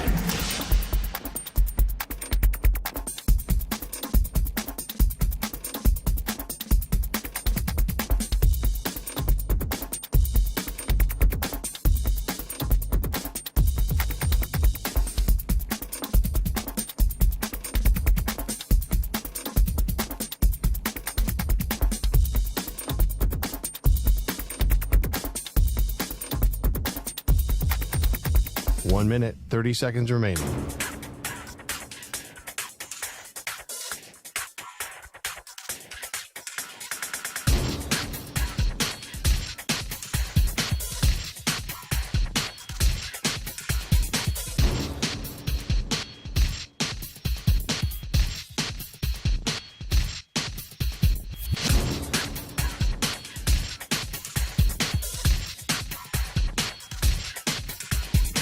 One minute remaining.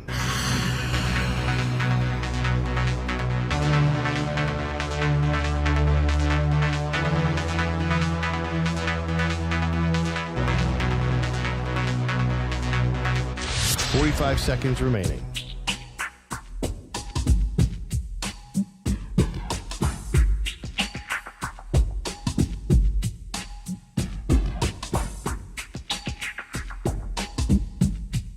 Thirty seconds remaining.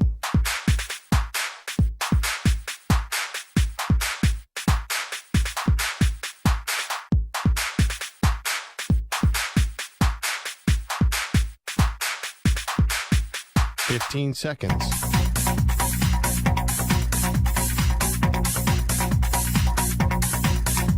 Break ends in 5 seconds.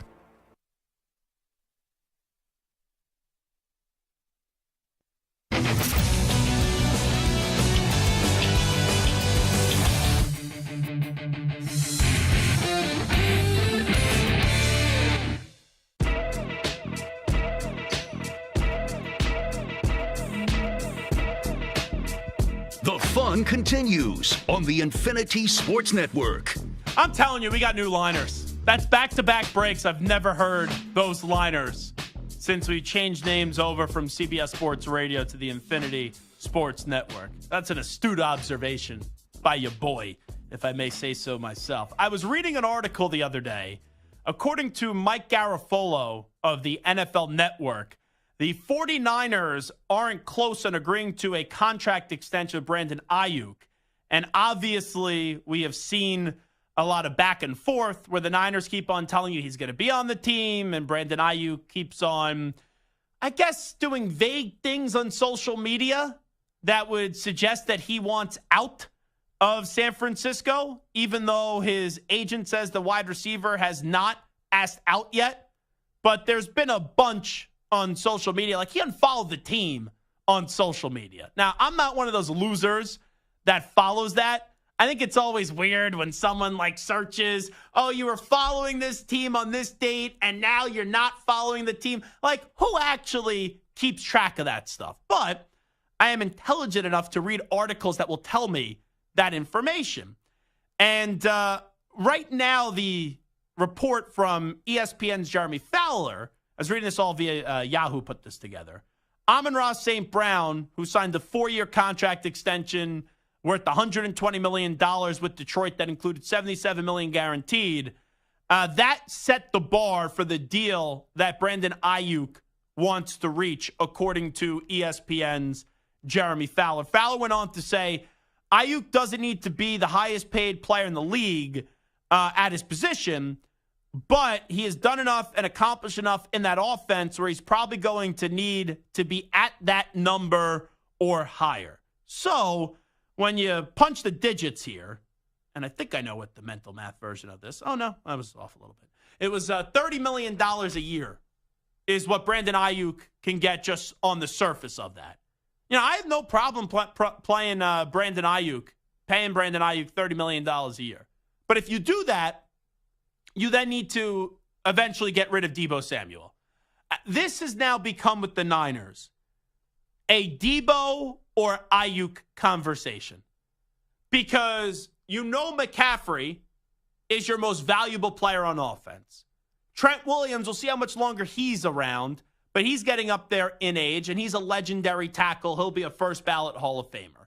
Right now, you don't have to pay Brock Purdy big boy money, but that's coming soon. Kittle, he's not going anywhere. So at the wide receiver position, when they also drafted a wide receiver in the first round, and they have delayed showing any interest in trading Brandon Ayuk, that tells me that the 49ers, if you shot John Lynch up with truth serum and you said, who would you rather prefer to keep long term? If you had to make a decision right now, is it Deebo Samuel or is it Brandon Ayuk? I think he would go with Brandon Ayuk. Now, Deebo is the better player. He's the better all-around player. But I think Brandon Ayuk is the better wide receiver. And you wonder the wear and tear on Deebo's body, how many more great years does he have? Because when you look at Deebo, he had that great year. Then to his own admission, in the interview where he hung up on me, one of the things that was lost in that was he talked about how much he reflected on his 2022 season, and he knows he needs to be much better. And last year, he had a good season, right? 60 receptions, missed some time with the injuries, 892 yards, and had 225 receiving yards. But you look at Brandon Ayuk, he was a 1,400-yard receiver last year. Now, you get rid of Deebo, you still have a very talented offense with McCaffrey, with Kittle, but then Ayuk becomes the number one in the passing game. And then it's like, okay, not having Deebo Samuel there, do we see the stats fall off on Brandon Ayuk? But Brandon Ayuk, I do believe, is not only the preference for the 49ers if it came down to Ayuk and Deebo, but he's the better wide receiver. Not better player, all-around player, but the better wide receiver. And I think similarly to what the Bengals are doing right now with T. Higgins and Jamar Chase, they're just trying to stretch this out as long as possible. Because the Bengals and the Niners both have Super Bowl windows. And they know eventually you're going to have to get rid of one or the other. You know with the Bengals, it's not even a conversation. T. Higgins a better football player than Brandon Ayuk. T. Higgins is Brandon Ayuk's a number one wide receiver on a lot of other teams. But T. Higgins is better, in my opinion, than Brandon Ayuk. But for T. Higgins, he's not going to get the deal done with Cincinnati because Jamar Chase is just that much better. And where the numbers are for wide receivers, you're not going to be paying. I know you could get close to paying big money to wide receivers like A.J. Brown, Devontae Smith. Jalen Waddle's eventually going to get a big deal from the Dolphins. Right now you have Tyreek Hill there. Like, you could pay two wide receivers, but something's got to give. Like, Tua right now is not on a long-term deal. Brock Purdy, not on a long-term deal. Joe Burrow just got his extension. So when I look at the Niners and the Bengals, I think they're in similar spots where they've been close. They haven't got the big, shiny Lombardi trophy. And they're just trying to keep this core together for one more year. But a year from now, either Ayuk or Deebo won't be on the Niners. A year from now, T. Higgins is probably going to be elsewhere. The question becomes, though, can you find a way with Ayuk on his current deal and then with T. Higgins on the franchise tag to get those players to be happy and be fully bought in on this season if you don't give them a new deal? And that's the big question. How will Higgins, who didn't show up to OTAs, which they're voluntary, and Ayuk, right, not getting a deal done yet, will they be willing to play nice? And playing nice means showing up when the season starts. I know it's not tough to hold out. It's more of a hold-in scenario with how the CBA is constructed. But just because you're there doesn't mean you're actually there. Like, you could be in the building, you could be on the roster come week 1, but then if the hamstring starts to hurt or the shoulder starts to hurt, I don't have long-term security. Let me go. Let me go sit down for a bit. When, if you got paid, you could probably fight through the pain. And I saw 2-3 weeks ago, it's the most animated I've ever seen Adam Schefter. Adam Schefter and Dan Orlovsky got into it over this exact topic with Brandon Ayuk and Deebo Samuel because Orlovsky was making the case that you need to play to get paid. And Schefter's like, no, you don't. Because there will be at least one team, and Schefter's right on this, and I love Dan. But Schefter's right on this. There will be at least one team next year, even if Brandon Ayuk does not play a single down this year, that will be willing to give Brandon Ayuk a lucrative contract. The same could be said for T. Higgins. Now, it does not behoove either player to sit out this season. It does not whatsoever. Ask Le'Veon Bell how that worked, and that was at the running back position where, yes, I know before you say, oh, you're an idiot, there's a difference between running back and wide receiver. There was more wear and tear on Le'Veon Bell, who's now, I guess, boxing. You know, we did promote a Le'Veon Bell boxing match. I forget what that was, like 2 years ago.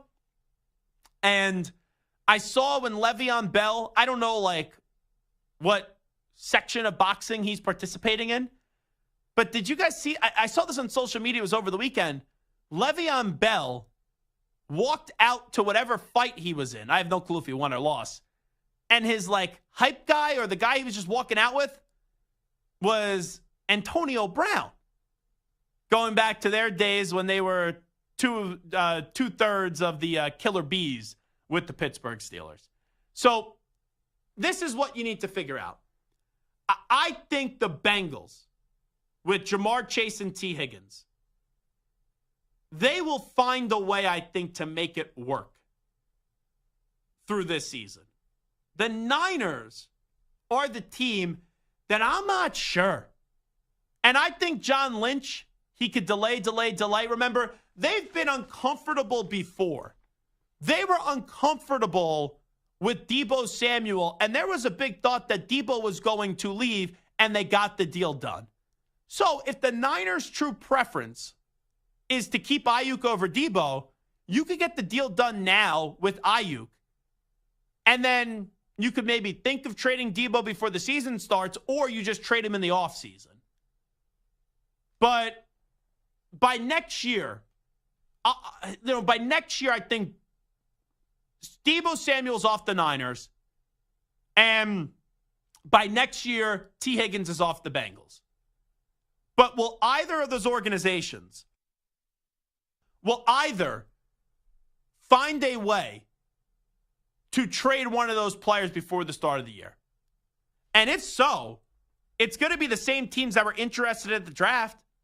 Like, you're telling me the Patriots, who have a young quarterback in Drake May, wouldn't go trade a high draft pick, which probably had a discount from what it was at the draft, afterwards for Deebo, Ayuk, or T. Higgins? Like, hey,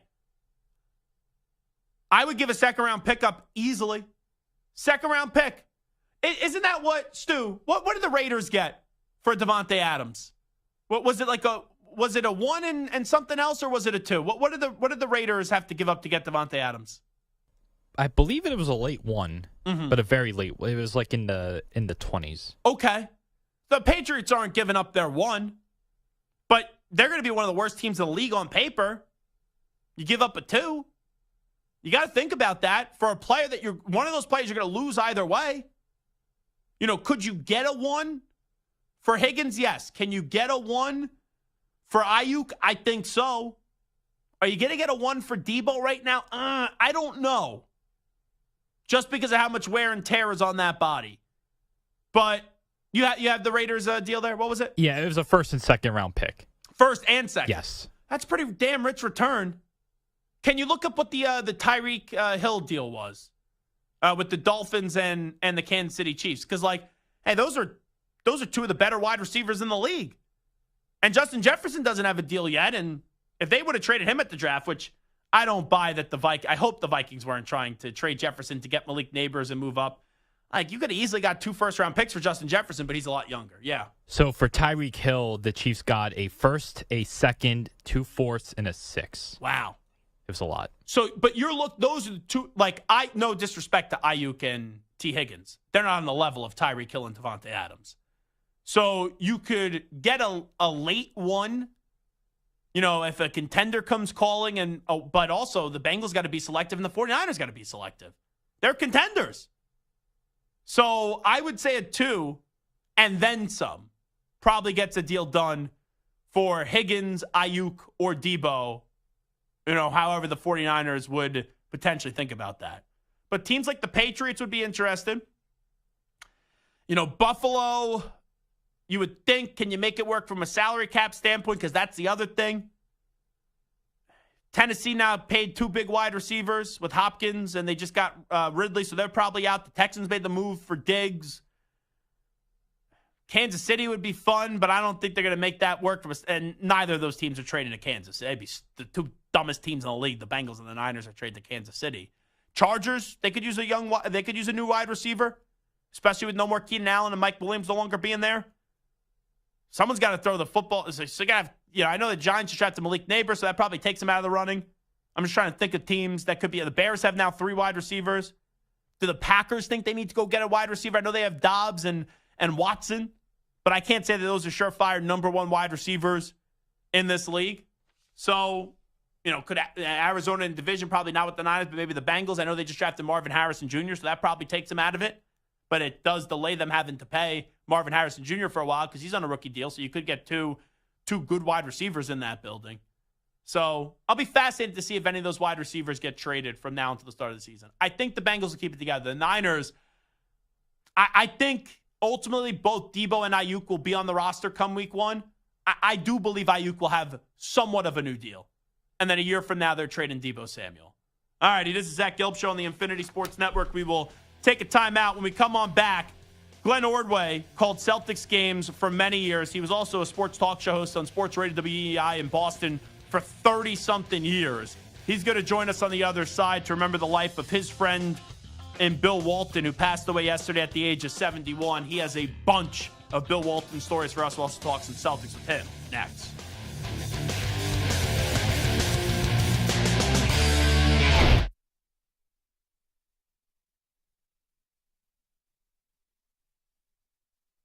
You're in a 5-minute break.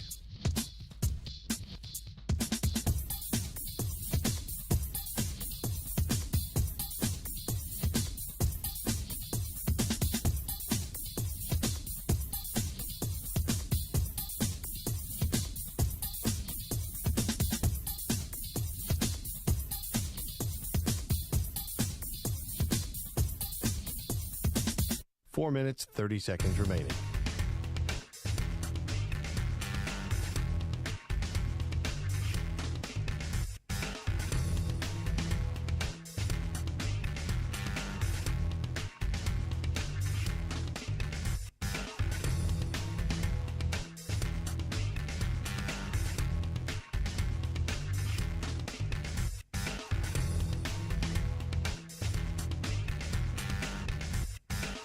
Four minutes remaining.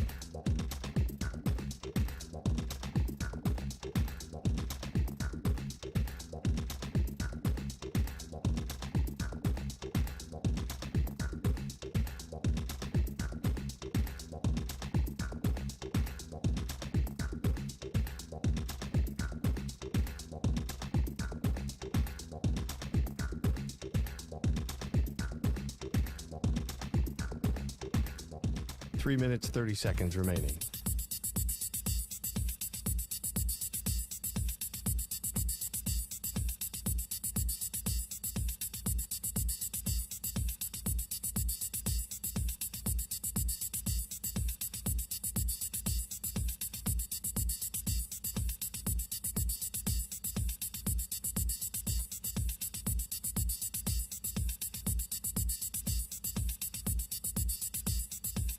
Three minutes remaining.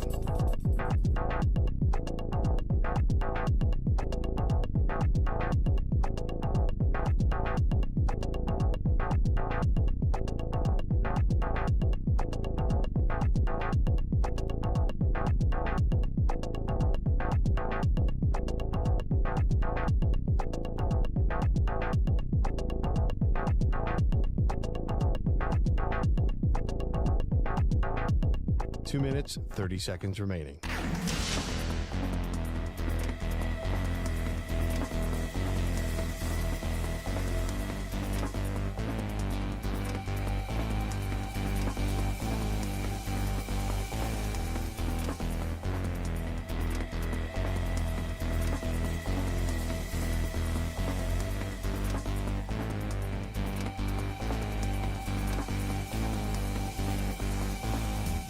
Two minutes remaining.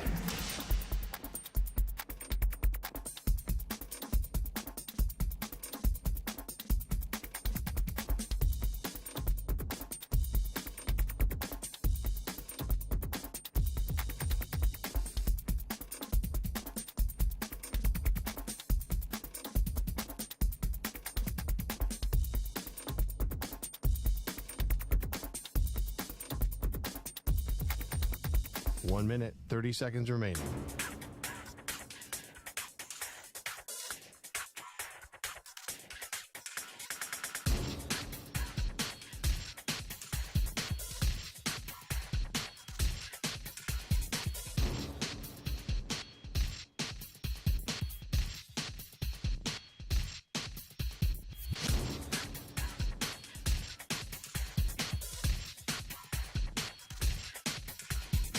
One minute remaining.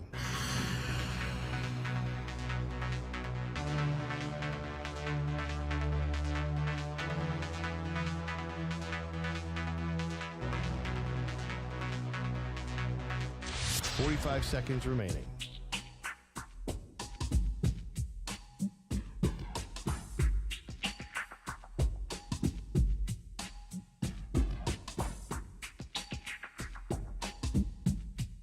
Thirty seconds remaining.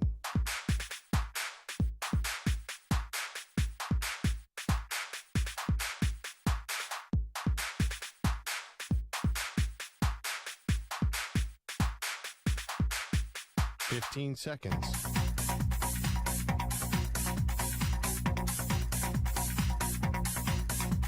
Break ends in 5 seconds.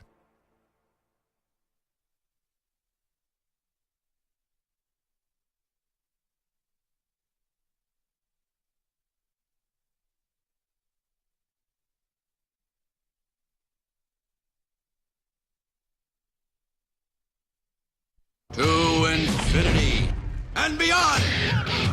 He's live. He's nationwide.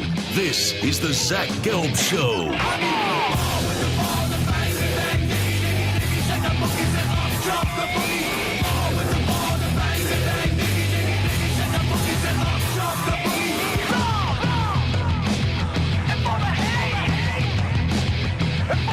Here's your host, Zach Gelb. And away we go, hour number 3 of our radio program. That's right, it is the Zach Gelb Show on the Infinity Sports Network. You all know Glenn Ordway very well. Used to be on the Celtics broadcast team, and then for many, many, many years was the voice of sports talk in Boston. And I thought he'd be a perfect person today to talk a little bit about the Celtics, but also more importantly, remember the great life of Bill Walton, who passed away yesterday at the age of 71. On Glenn's final regular show on WEEI, he had Bill Walton on. And I was listening back to that today. And Bill Walton, to describe Glenn Ordway, said, Glenn was a creative genius with a dialogue that had no direction. And the Big O is kind enough to join us right now. Glenn, first off, my condolences and appreciate you jumping on board with us today. Zach, always great talking to you, pal. Well, thanks so much for coming on. I want to start off, it's funny, we were talking about Bill Walton earlier. And with all the accolades that he had, no one wants to talk about on the court. It's always off the court with Bill. Bill's a big reason why you became a Deadhead and a big fan of the Grateful Dead. Is that correct? That is correct. One day, Bill Walton was gathering up all the players, and he said, we got something with, I think it was Houston. I can't remember what city we were in. And he said, we're all going to the Grateful Dead concert tonight. And then, Robert Parrish is looking at him and Dennis Johnson, what the hell is the Grateful Dead? And, of course, I knew what the Grateful Dead was, but the only issue I had with the Grateful Dead is they would start their first song and it would go on for like 25 or 30 minutes, and I'd always try to figure out when is the song ending and the next one beginning. But I liked them. I didn't love them. I liked them. But out of nowhere, and this was so typical of Bill Walton, and I think you're hearing it now, Zach, from so many people, he didn't want anybody to be left out. I was part of the traveling party. He came up to me and he said, Glenn, we're all going to the Grateful Dead concert. You're going. It's simple as that. And I'm sitting there going, yeah, I'm going. I'm in. And then not only did we get to see the concert, but we're, backstage after with Jerry Garcia, Bill Ware, and all the members of the band sitting around with them. And then Walton is just carrying on with these stories going on and on, back and forth. It was an education, but that was typical of Bill Walton. But it's funny because Dennis Johnson, Robert Parrish, all the black players ended up showing up, and they loved it. They absolutely loved it. That was the thing that Bill had, is that he could bring all of these people together. And somebody said this to me earlier today, that people didn't get worked up at Bill's politics because he was as left as you could possibly be. And I said, no, even in this day and age where everybody is split 50-50, nobody dislikes Bill. You just know where Bill stands, but Bill is not going to discount you. He's not going to suddenly make you void. He's still going to have that conversation with you about how he feels about certain things in the world. And those were some of the great things. And that's why you're hearing so many wonderful things about Bill Walton. It's kind of crazy where you talked about how Bill just didn't want anyone left out. It's a lot more of animosity now between players and the media. Like, we all have our relationships with players, but I could never see now a team broadcaster going to a concert with the players. Oh. It just wouldn't happen. Zach, I probably hadn't talked to him. I think his Hall of Fame induction was 1993, I believe. And I hadn't talked to him in a couple of years. And out of nowhere, I get a phone call. And he says, Glenn, Bill Walton. And then he tells me that he's getting inducted in the Hall of Fame. Of course, I knew he was getting inducted in the Hall of Fame. And he invites me to the ceremony. Wow. It's right down the street. It's in Springfield. It's like 2 hours away from you, right down the road. And, of course, I was there. And it was just magnificent. It was unbelievable. But that is what he was like. Every person in that building, to him, really counted. It was part of what he thought was his Boston or Boston Celtics experience, which I will tell you, you asked me as a basketball player, and we all know what a great college basketball player he was. He probably was the greatest college basketball player of all time. In the pros, he had so many injuries. Early days with Portland with some success, and then the back goes and the knees go and the ankles go and everything else goes. He comes to the Boston Celtics, and he's so excited. I remember that first summer, he comes to the Boston Celtics in a trade, and he's just so excited. His career has been revived, even though he left, San Diego, his hometown. This was incredible. So he goes out and plays the first game of that season. And you probably, some people in the audience remember that season was highly touted. Everybody looked at the 85-86 Celtics and said, this could be one of the all-time great teams. They had depth. They had great stars, great starting lineup. They could do everything offensively and defensively. First game is in New Jersey. It's a team that wasn't really good. They only won 39 games that season. Bill goes out there and just absolutely stinks out the joint. He is absolutely horrendous in the game. He had 7 turnovers. He got into foul trouble early. He had 5 fouls playing in the fourth quarter. Celtics had built up a 12-point lead. They lose that game in overtime. And one of the main reasons they lost that game is how bad Bill was. So the game is over. Players are in the locker room and then on the team bus. And Bill's going around apologizing to all of the players because now this is the highly touted Bill Walton, the great redhead, and he's coming to Boston, and this first game was disastrous. He comes out and greets the media because they were asking him about his first experience. He said, I am a disgrace to the game of basketball. I should not be on this team or any team. I am a complete disgrace to basketball. Well, I remember on the bus, he was going around apologizing, and then on the team plane apologizing to everybody, and the players were just laughing. And it kind of broke the ice. And from there on, he got better every game. I think 3-4 games into it, it was a Milwaukee game, and he was absolutely terrific. And, of course, he won the 6th Player of the Year that year.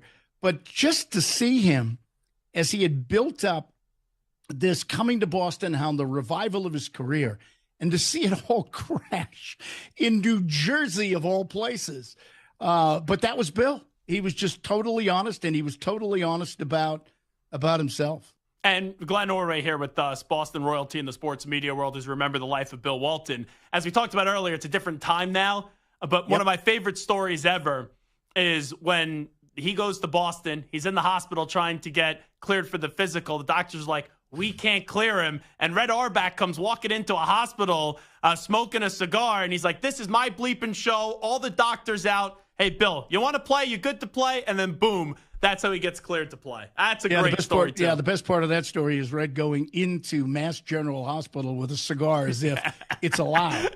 You can walk into a hospital, you can smoke a cigar.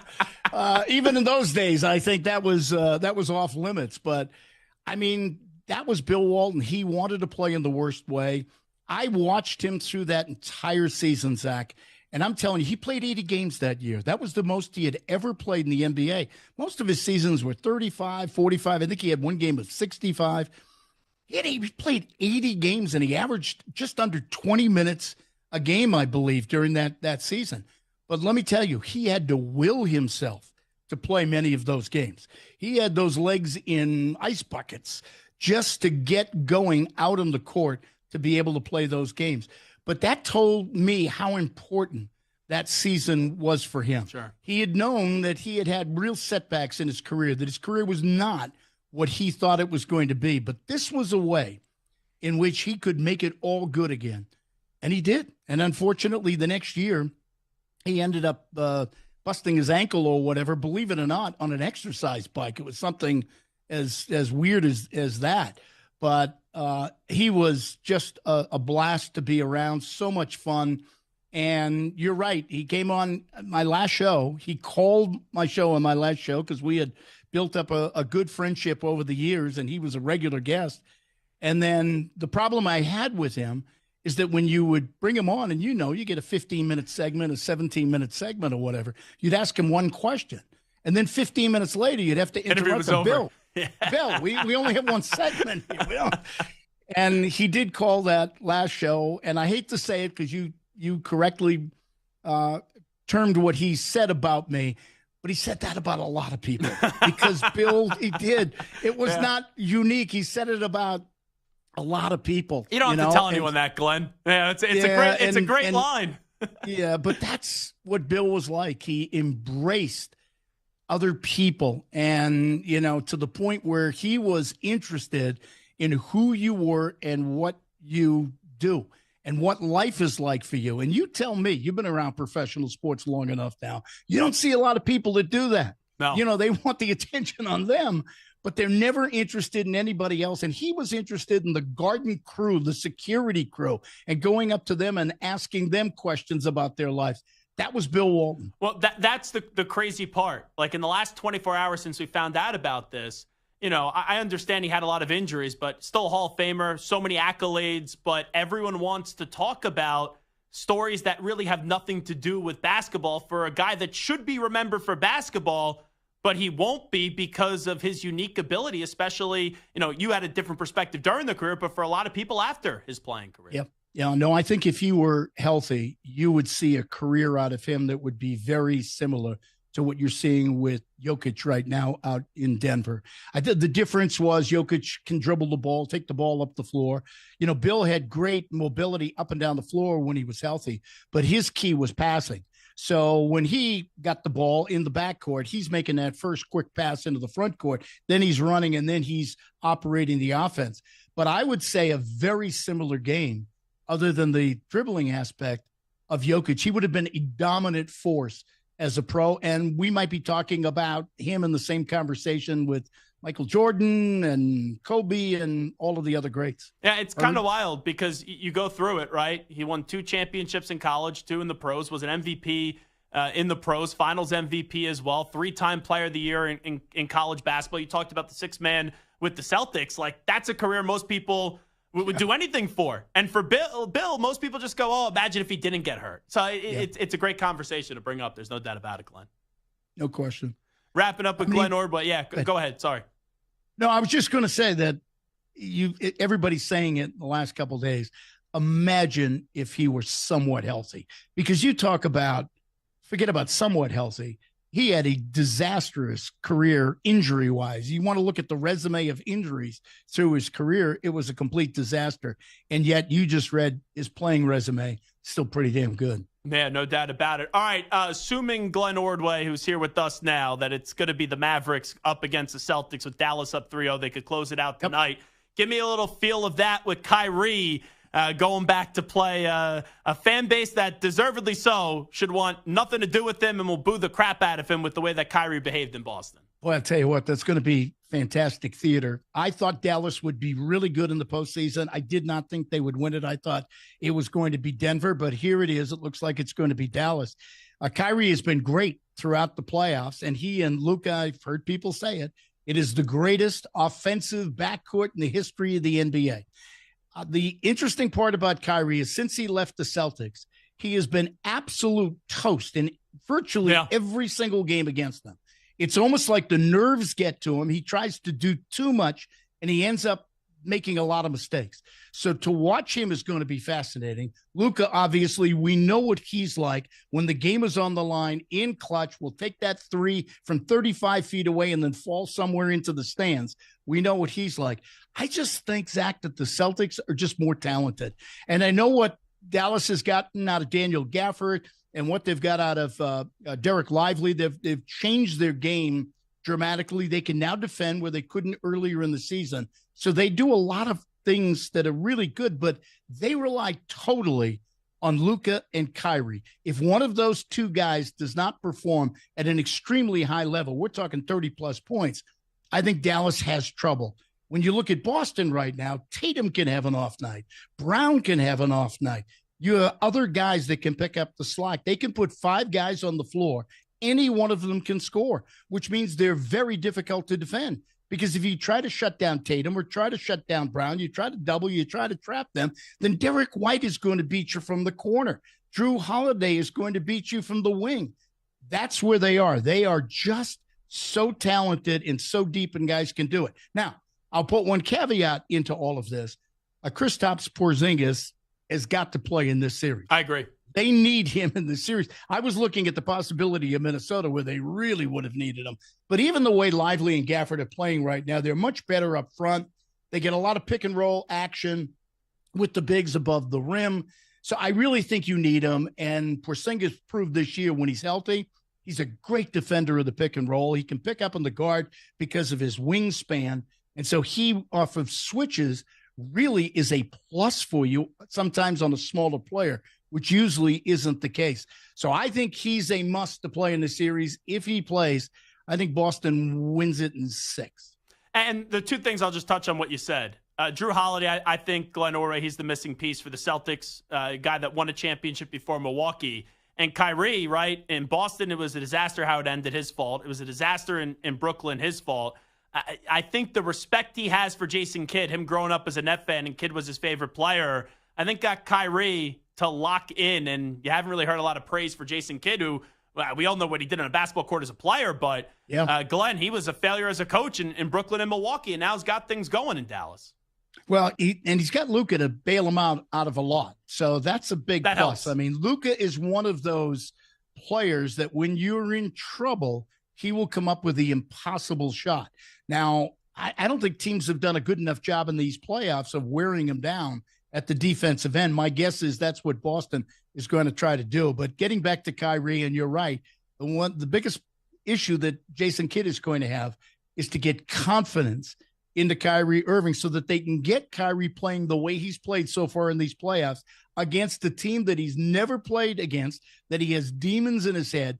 And you said it perfectly. They're going to call his name. Those fans are going to boo him and call his name every time he touches the ball. I think he should wear earplugs for that series. Earplugs.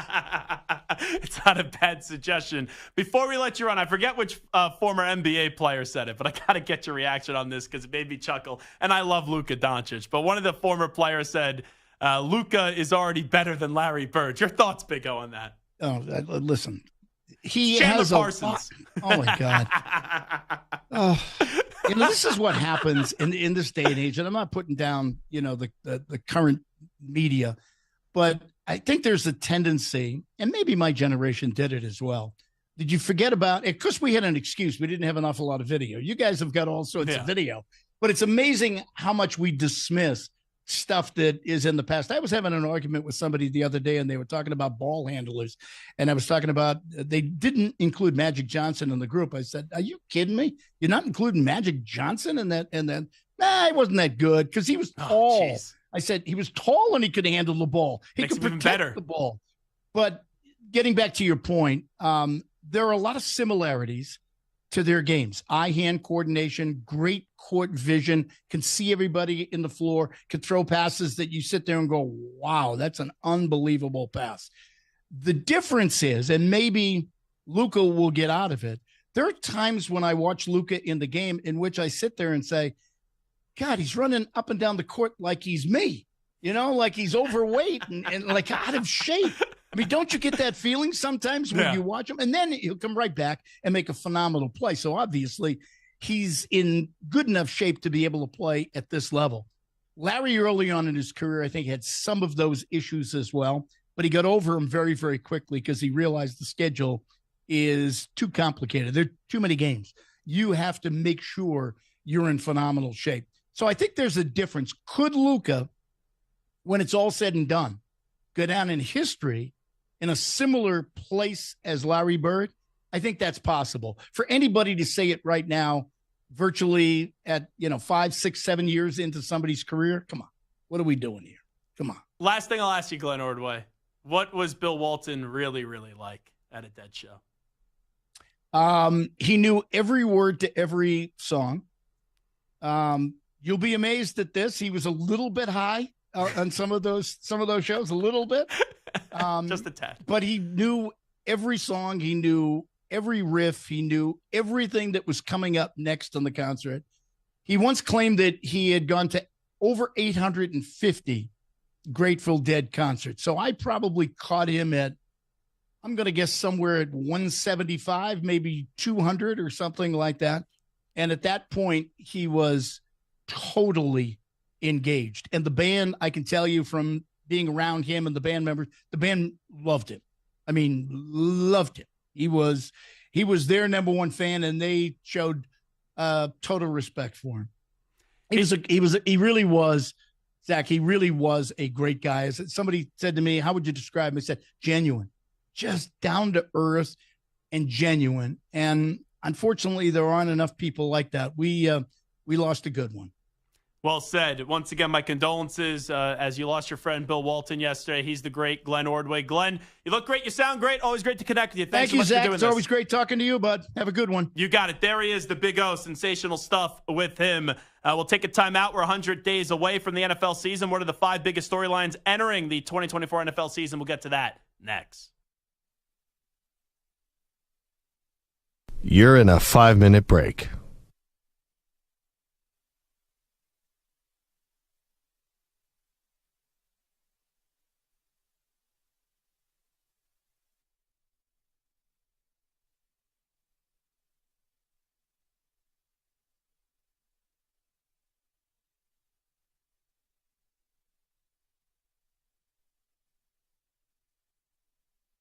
Four minutes, 30 seconds remaining.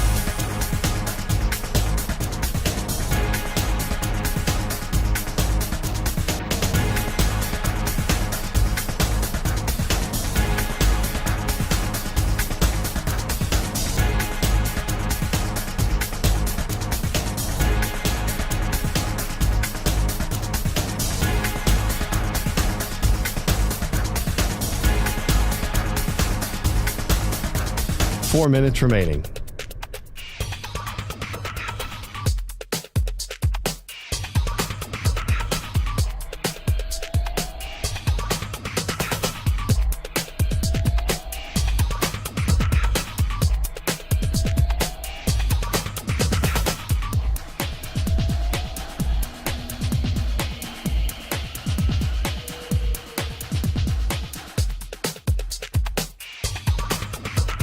Three minutes, 30 seconds remaining.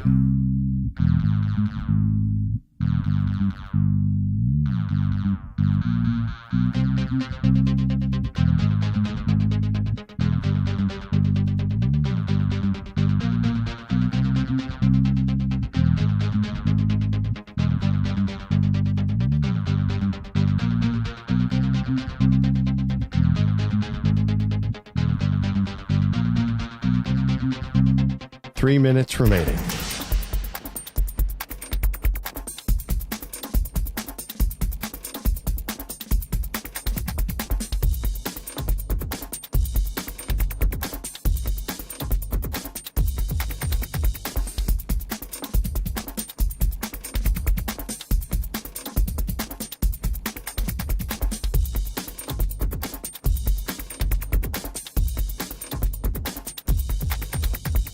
Two minutes, 30 seconds remaining.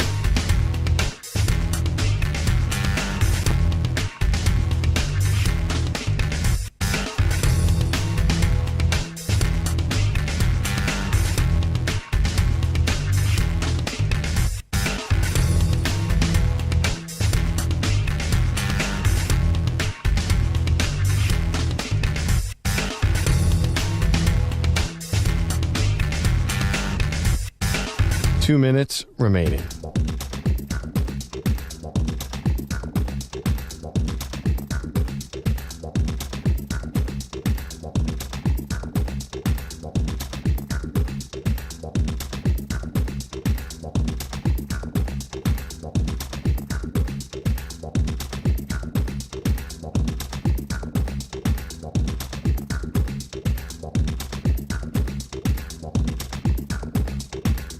One minute, 30 seconds remaining.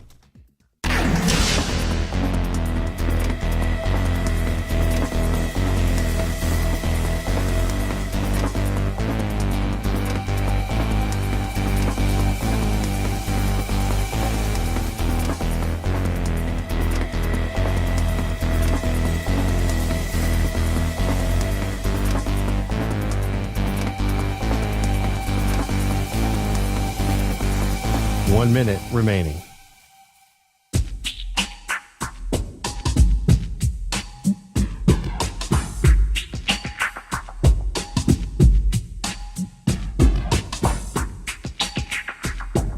.45 seconds remaining.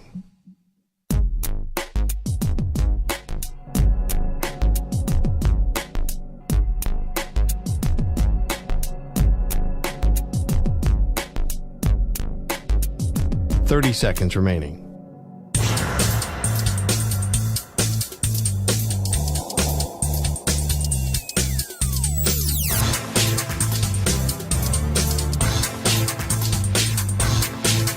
.15 seconds.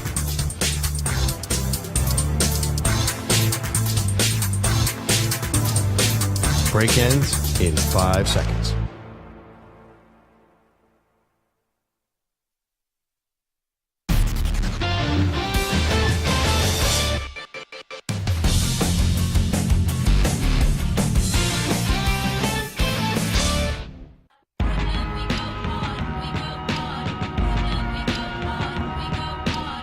You're listening to the Infinity Sports Network.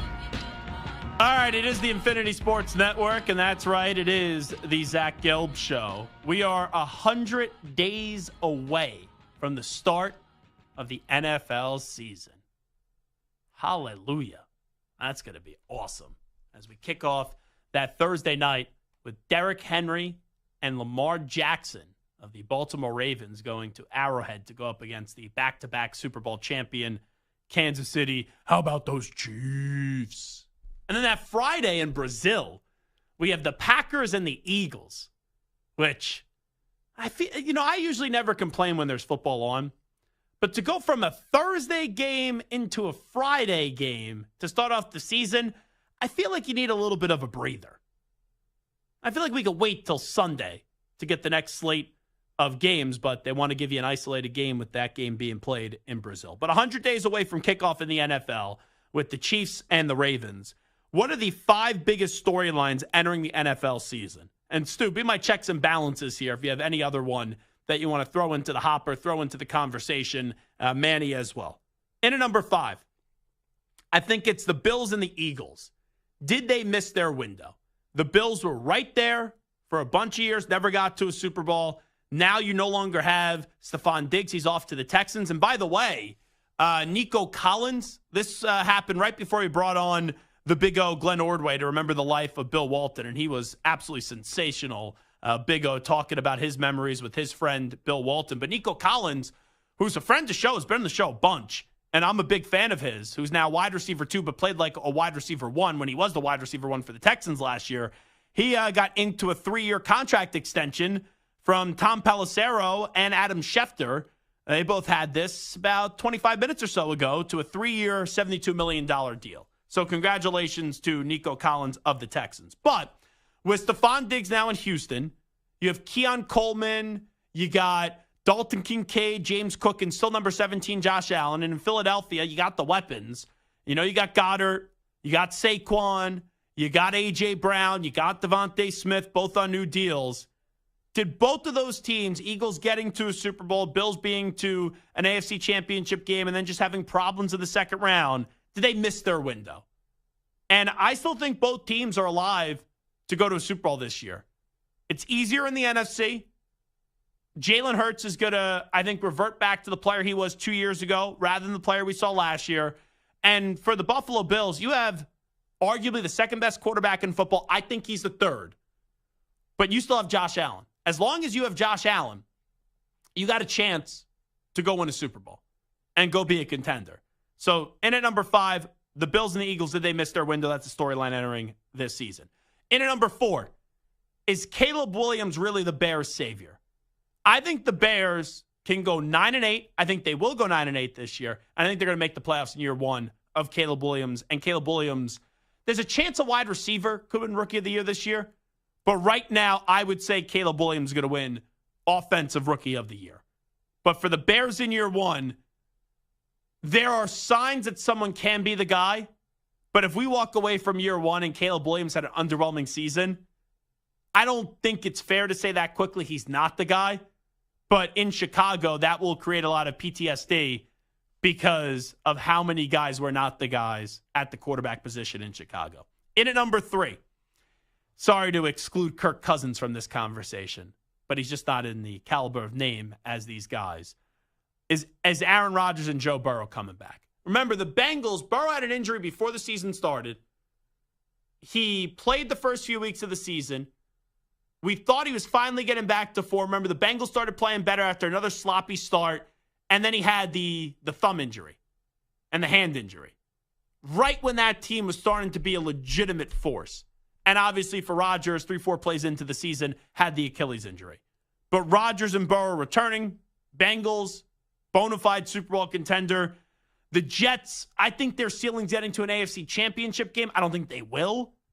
But if you have Aaron Rodgers, I know he hasn't been to a Super Bowl and only been to one. He hasn't been to a Super Bowl in a long time. He's only won one Super Bowl. But the Jets have a window here as long as Aaron Rodgers is there.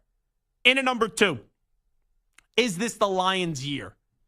Detroit goes into this season as a legitimate Super Bowl contender. They will be a lot of people's pick to not only represent the NFC in the Super Bowl, but to win the Super Bowl. Can Jared Goff, who has a new deal, Amon-Ra St. Brown, who has a new deal, Aiden Hutchinson, who's been a good player so far in this league, can they, with Sam Laporta as well and Dan Campbell as the coach, can they, who they went to an NFC Championship game last year and blew the lead to Niners, can they not only get to the Super Bowl, but then they could win it? And then in at number 1, the biggest storyline entering this season, how many games will Taylor Swift go to with the Kansas City Chiefs? AKA the Kansas City Chiefs, are they going to three-peat? They've won back-to-back. First team to do so since the 2003 and 2004 New England Patriots when they won Super Bowls 38 and 39.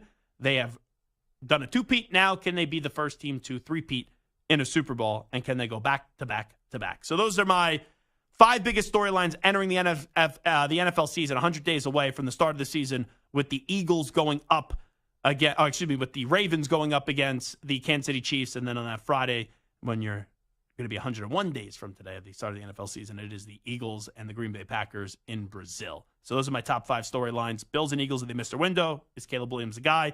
Aaron Rodgers and Joe Burrow returning. Is this the Lions' year? And the Chiefs' quest to three-peat. Stu, is there a storyline that you would like to throw into the conversation when I just gave you those 5 storylines out there? Yeah, I think Cousins and the Falcons, what they do, if they can kind of make the jump to, being in the contenders in the NFC, I think that is, to me, intriguing. Yeah, I think the biggest thing with the Falcons, and I guess it all has to do together, is will Kirk Cousins be good enough where the fans aren't calling for Michael Penix Jr.? Because ideally with that contract, when they gave $100 million guaranteed, they want Kirk Cousins to be the guy for 2 years and then hand the baton over to Michael Penix Jr.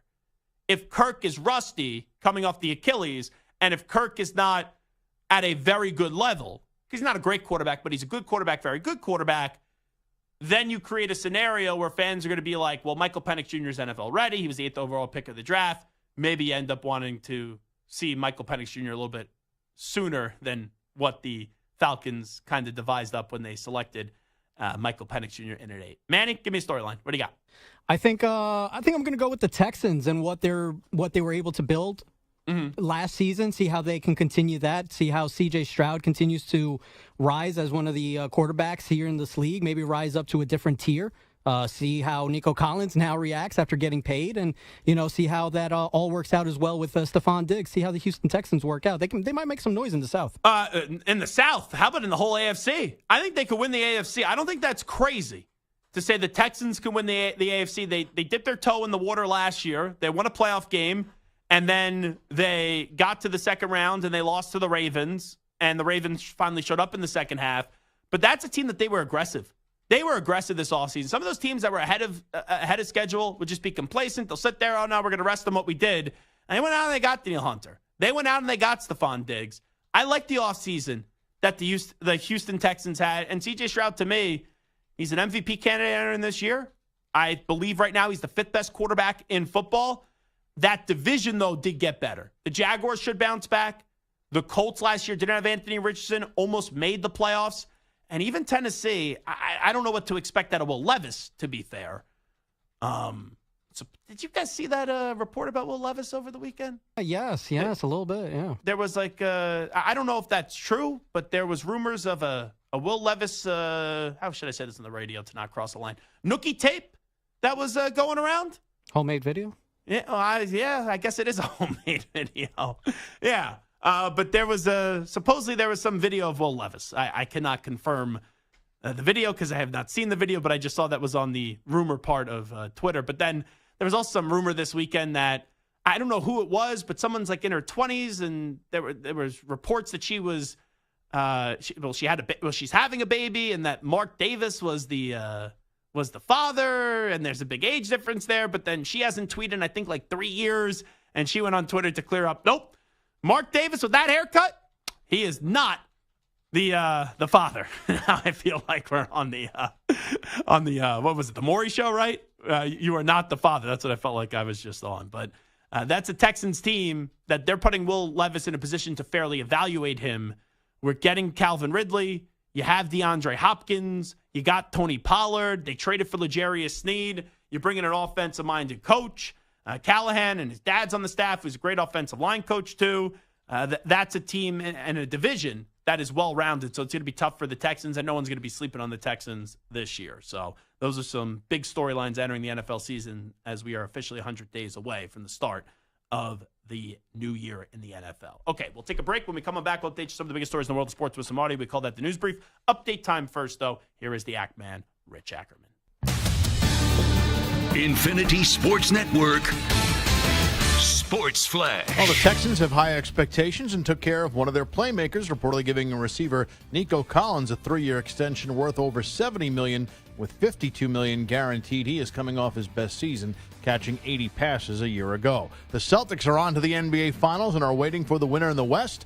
That series could be decided tonight with the Mavs hosting Game 4, up 3-0 on the Wolves. No team in NBA history has rallied from such a deficit. Dallas moved to within a game win of the conference title after a 14-3 run to end Game 3. And as his team looks to stave off elimination, Minnesota head coach Chris Finch said that's one area that has to change. The whole series, we've struggled to close games. These 3-minute games that we're playing, we're losing them. And it starts with a kind of a mental breakdown on a left corner 3 by Washington when the game's tied. And that gives them just enough breathing room. And, then we didn't execute very well. We didn't find the open guy very well down the stretch. The Rangers have won back-to-back overtime games to take a 2-1 series lead over the Panthers in the NHL's Eastern Conference Finals. Game 4 tonight in South Florida. Baseball right now, top of the 6th. The Mets with a 2-0 lead over the Dodgers. I'm Rich Ackerman. You make the call. 855-212-4227. When you want to talk to us, call 855-212-4227.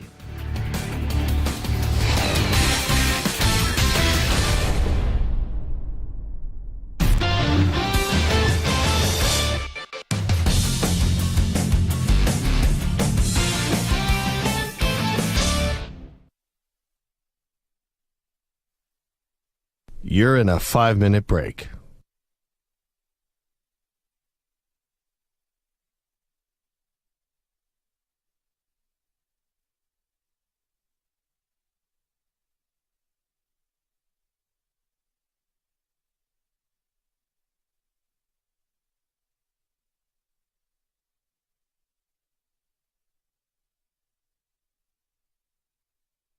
Four minutes, 30 seconds remaining.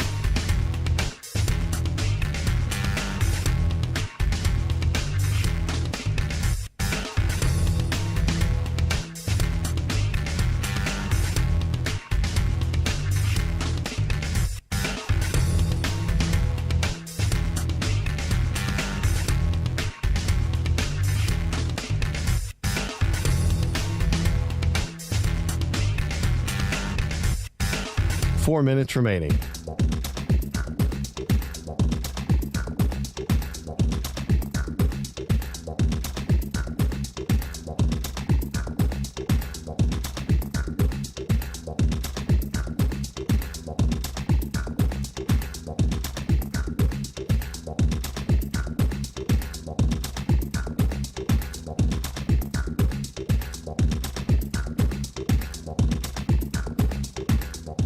Three minutes, 30 seconds remaining.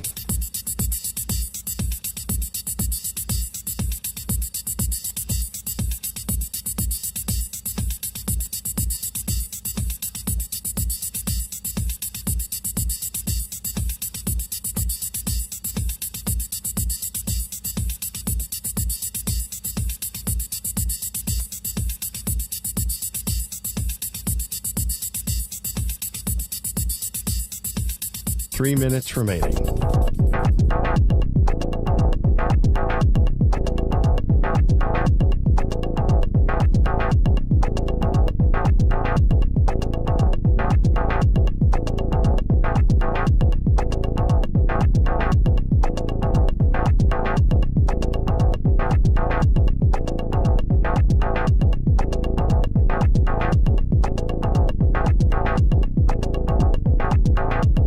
Two minutes, 30 seconds remaining.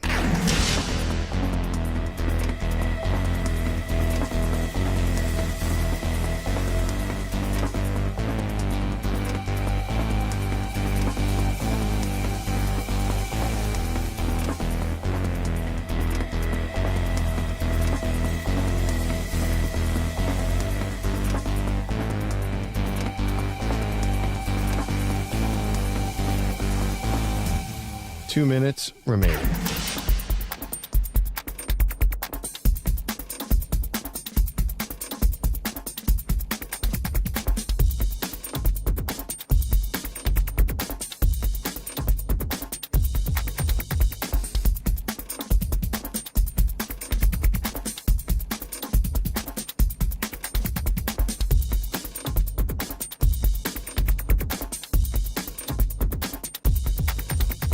One minute, 30 seconds remaining.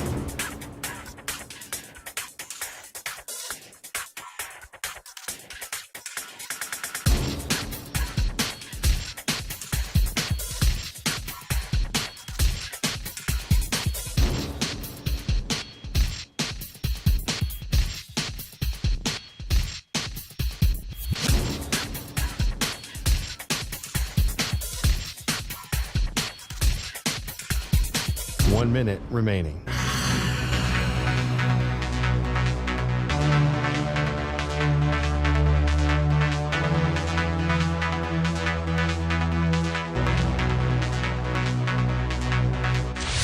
Five seconds remaining.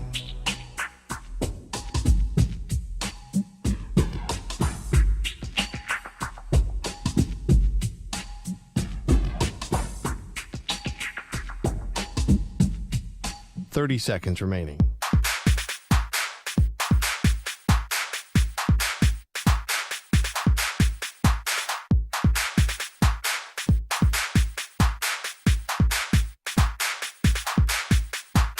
Seconds.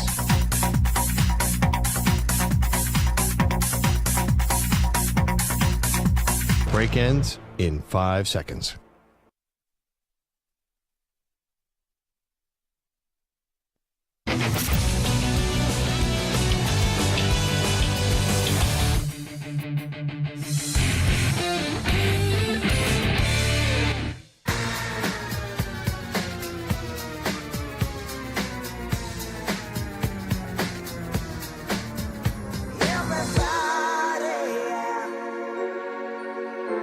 Hey, this is Howie. And this is Nick from the Backstreet Boys. And you're listening to the Zach Gelb Show. And guess what? Zach is back. All right. He's live. He's nationwide. This is the Zach Gelb Show. Oh my God. This portion of the show is brought to you by Wesley Financial. Stuck in a timeshare and want out? Contact Wesley Financial Group now and get a free timeshare exit information. Get at wesleyfinancialgroup.com. Time to update you on some of the biggest stories in the world of sports with some audio. Manny Rodriguez. Let's get to a news brief.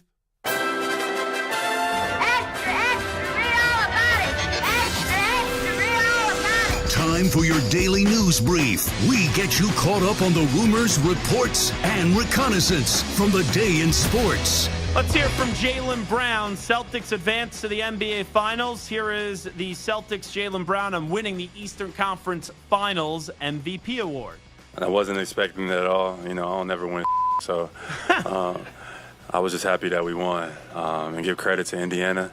You know, they played us tough. I know, like, people think that Indiana wasn't a good team or whatever the case may be. I mean, I thought they was tough as anybody we've played all season. You know, I thought Brown was going to win it, but I wasn't fully sure. Like, I don't even ever think of the conference finals awards until they announce it. But when they had Cedric Maxwell out there to do the honor, I'm like, oh, who's going to be it? Because there's not really a lot of memorable moments from that series because it was a sweep. And yes, it was a very close series, even though it was a sweep, because the Pacers, they gagged away games 1, 3, and 4. And then I go on Thursday, Brown had 40 points, so I thought quickly he'll probably win it. But you could have made a case for a bunch of players in that series, but good on Jaylen Brown, and the team's reaction was pretty damn cool and shows the synergy of that group as they mobbed Jaylen Brown the moment that announcement was made by Cedric Cornbread Maxwell. Here is Jaylen Brown. He wants more credit. I think I'm one of the best two-way wings, guards, whatever you want to say in this game. You know, I thought this year I've taken a level and I've increased it. I took the matchup. I picked up guys full court. I chased guys off screens. I battled with bigs, and I felt like I should have been all defensive. And that probably hurt me the most because that's one of the things that I set out in the season that I wanted to be. But let's be real with the Celtics. It doesn't matter what individual accolades you get this year or you didn't get. It didn't matter if this player got this award or if he didn't. The only thing that matters for the Celtics, and this has been since the start of the season, is winning the championship. Like, if the Celtics lose to, let's assume it's the Mavericks, if they lose this series, series will be, or the season will be viewed as a failure. Even though you were the best record, you're the best team, obviously, in the East, by 15 games from the first of the two. You lost 2 games to get to the finals. No one's going to care. It's like Lamar winning an MVP this past year. No one cares if you don't get the job done when you've been there before. And you have to get the job done. But it was the platform where Jaylen Brown wanted to talk about that. And we're going to have a lot to talk about because the NBA Finals doesn't get underway until June 6th, and they're not going to move that date. And the Western Conference Finals isn't this epic series yet. I don't think it will be because the Mavericks are up 3-0 and they can close the sucker out tonight. Talking about that series, let's go to Luka Doncic. He has very high praise for Kyrie Irving. They call him, some people, Mr. Fourth Quarter, right? Just amazing. He scored, 33? And how many he scored in the fourth? 12. It felt like 20. Yeah, it's amazing, He's born for this situation. He's born for the clutch situations, so we just give the ball to him. And Kyrie, for such a long time, was such a fun player to watch. We all remember his great three-point shot in Cleveland in the NBA Finals to defeat the Golden State Warriors and have that epic comeback. But then with how he acted in Boston and the disgraceful things that he did in Brooklyn, everyone just kind of gave up on Kyrie. And Jason Kidd, I really do believe, saved his career. Because we already knew Kyrie was a great player, but he was getting off the track and he was doing a lot of dumb things. And because Jason Kidd was Kyrie's idol like growing up, and Kyrie had so much mutual respect for him, I think that was able to reel Kyrie back in and get focused back on the basketball and look at what he's doing now, 1 win away from going back to an NBA Finals. Bill Walton passed away yesterday at the age of 71. Well, let's play some great Bill Walton moments. Here is Bill Walton on ESPN as an analyst breaking down, always had these great Pac-12 matchups, a UCLA-Washington game by comparing Huskies and Bears do in battle. Have you ever seen Huskies and Bears fight? Because usually what happens when that happens is that the dogs come in and they nip and tuck around the Bears, who just kind of stand there and look around, and then eventually the Bears get tired of these little antagonistic Huskies. So the Bears, they just come and they just smash the Huskies. And that's what's happened right now. What are you talking about? I'm talking about Bears and Huskies, the matchup that we have tonight. Stephen A. Smith once got a lot of heat for this. Remember when he was talking about Lamar Odom, and he was like, and you have Lamar Odom, and he paused and he goes, who was on crack? Anytime you watch Bill Walton call a Pac-12 game, you're like, what is he on? Because he would just ramble and ramble and ramble and ramble, and it would have nothing to do with the game, but it was absolutely hilarious for a Pac-12 game that most people didn't really care about, like if you were an East Coast viewer, but you stayed up to watch because it was so entertaining. By the way, who would win, Husky or Bear? Manny? A Bear. Stu? Bear. Yeah, I would agree with be a Bear, too. I just wanted to say, sometimes producers and board ops here, they say crazy things when you give them an opportunity to put a microphone in front of their face. Let's go to Bill Walton. This is from 2010. He compares Boris Diaw to Beethoven. Okay. And when you look at Boris Diaw, what he's done to this franchise, he's changed everything. And as we celebrate his brilliance, and when you talk to Boris Diaw, what a classical human being he is. It was 201 years ago today. Yeah. That Beethoven's Symphony No. 3 in E flat, which escorted in the age of romanticism in music. And when I look at Boris Diaw, I think of Beethoven and the age of the Romantics. This guy has got it all. That was the first time and the last time an NBA player will be compared to Beethoven. Let me give you two more of Bill Walton. Bill Walton and why he's the luckiest man in the world. This was on the Dan Le Batard show. I'm the luckiest dude in the world, man. I was born into a world of hope, optimism, peace, love, books, and music. I got to know Dan Le Batard years and years ago. I got to know Stu Gotts. I got to know all the other guys on your team there. I'm a team guy, and I'm really enjoying this year's NBA Finals. I found basketball when I was 8 years old, 3 years after I found my bike. And then, just 1 year later, I found Chick Hearn on the radio, and that changed everything for me.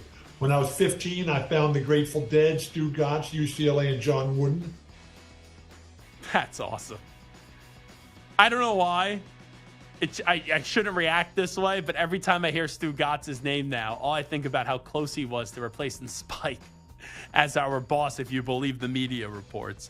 Last one, here is Bill Walton, NBC Sports Chicago. He was at a White Sox-Angels game, and he was on the broadcast in 2019 explaining his understanding of baseball. Well, I understand that it starts and then you play, but that the offense can't touch the ball, and that the defense goes first, and that there's no time limits, and you just go until somebody says, it's over. Sounds very much like a Dead show. It's a timeless game.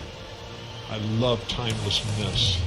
You're timeless. Well, the one thing I've been dead for quite a few years. What a clip.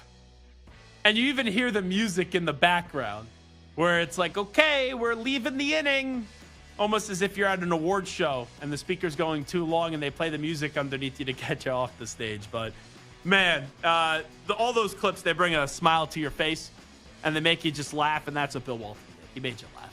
Like, as great of a player he was in college, the 3 Collegiate Player of the Year awards, the 2 NCAA championships, getting to the NBA, winning a championship in Portland, and winning one in Boston, winning a Finals MVP, winning a league MVP, a 6th Man of the Year. And, hey, he had a great career, and there were so many injuries where he could have had an even better career. But he still had a Hall of Fame career. Like, let's not forget about that. But when you talk about Bill Walton, no one talks about this championship or that MVP award or this Finals MVP. You talk about after basketball and all just the fun stories that he provided to us. And really, truly, you know, sometimes people say this about people when they pass away, and it's just like a nice thing to say, but this time you truly mean it. Bill Walton, who passed away yesterday at the age of 71 after a battle with cancer, truly the life of the party. Last one. Let's go to Sirius XM Mad Dog Radio. I think this was Adam Shine. Aaron Rodgers says the Jets are must-watch TV. We are must-watch TV, and that's pretty obvious. Everybody knows that. Whether you love me or hate me, people want to see me play. They enjoy watching me play. Yeah, you're not wrong, but you're the guy that said you wanted to eliminate distractions, and you provide a lot of distractions this offseason. But in terms of your football ability, sure. People love watching Aaron Rodgers play. And they are must-see TV. Doesn't mean that they're going to be great. Doesn't mean that they're going to win a Super Bowl. But the Jets are a team that can make the playoffs and make some noise in the playoffs. They could also be a team that has a solid regular season, and because of how crowded the AFC is, miss the playoffs as well. Finally, I'll give you one more. Here's Stars Radio. Jason Robertson. Here was the hat trick to give the Stars a 4-3 lead in the third. Dallas still keeps possession. Robertson in deep. Baked it. He scored! A hat trick goal! Robertson outweighted Skinner. Looked for a window. Banked it off him and in. And with 8:06 to go, Robertson's hat trick gives Dallas the 4-3 lead. And what a game that was. Oilers are up 2-0 in Game 3. Then the Stars had 3 goals in the second period. Oilers get a Henrique goal to end the second. And then in the third, you get 2, one being an empty netter, and the Stars take a 2-1 series lead. We'll talk to you tomorrow, everybody. We out. Bye-bye. Peace.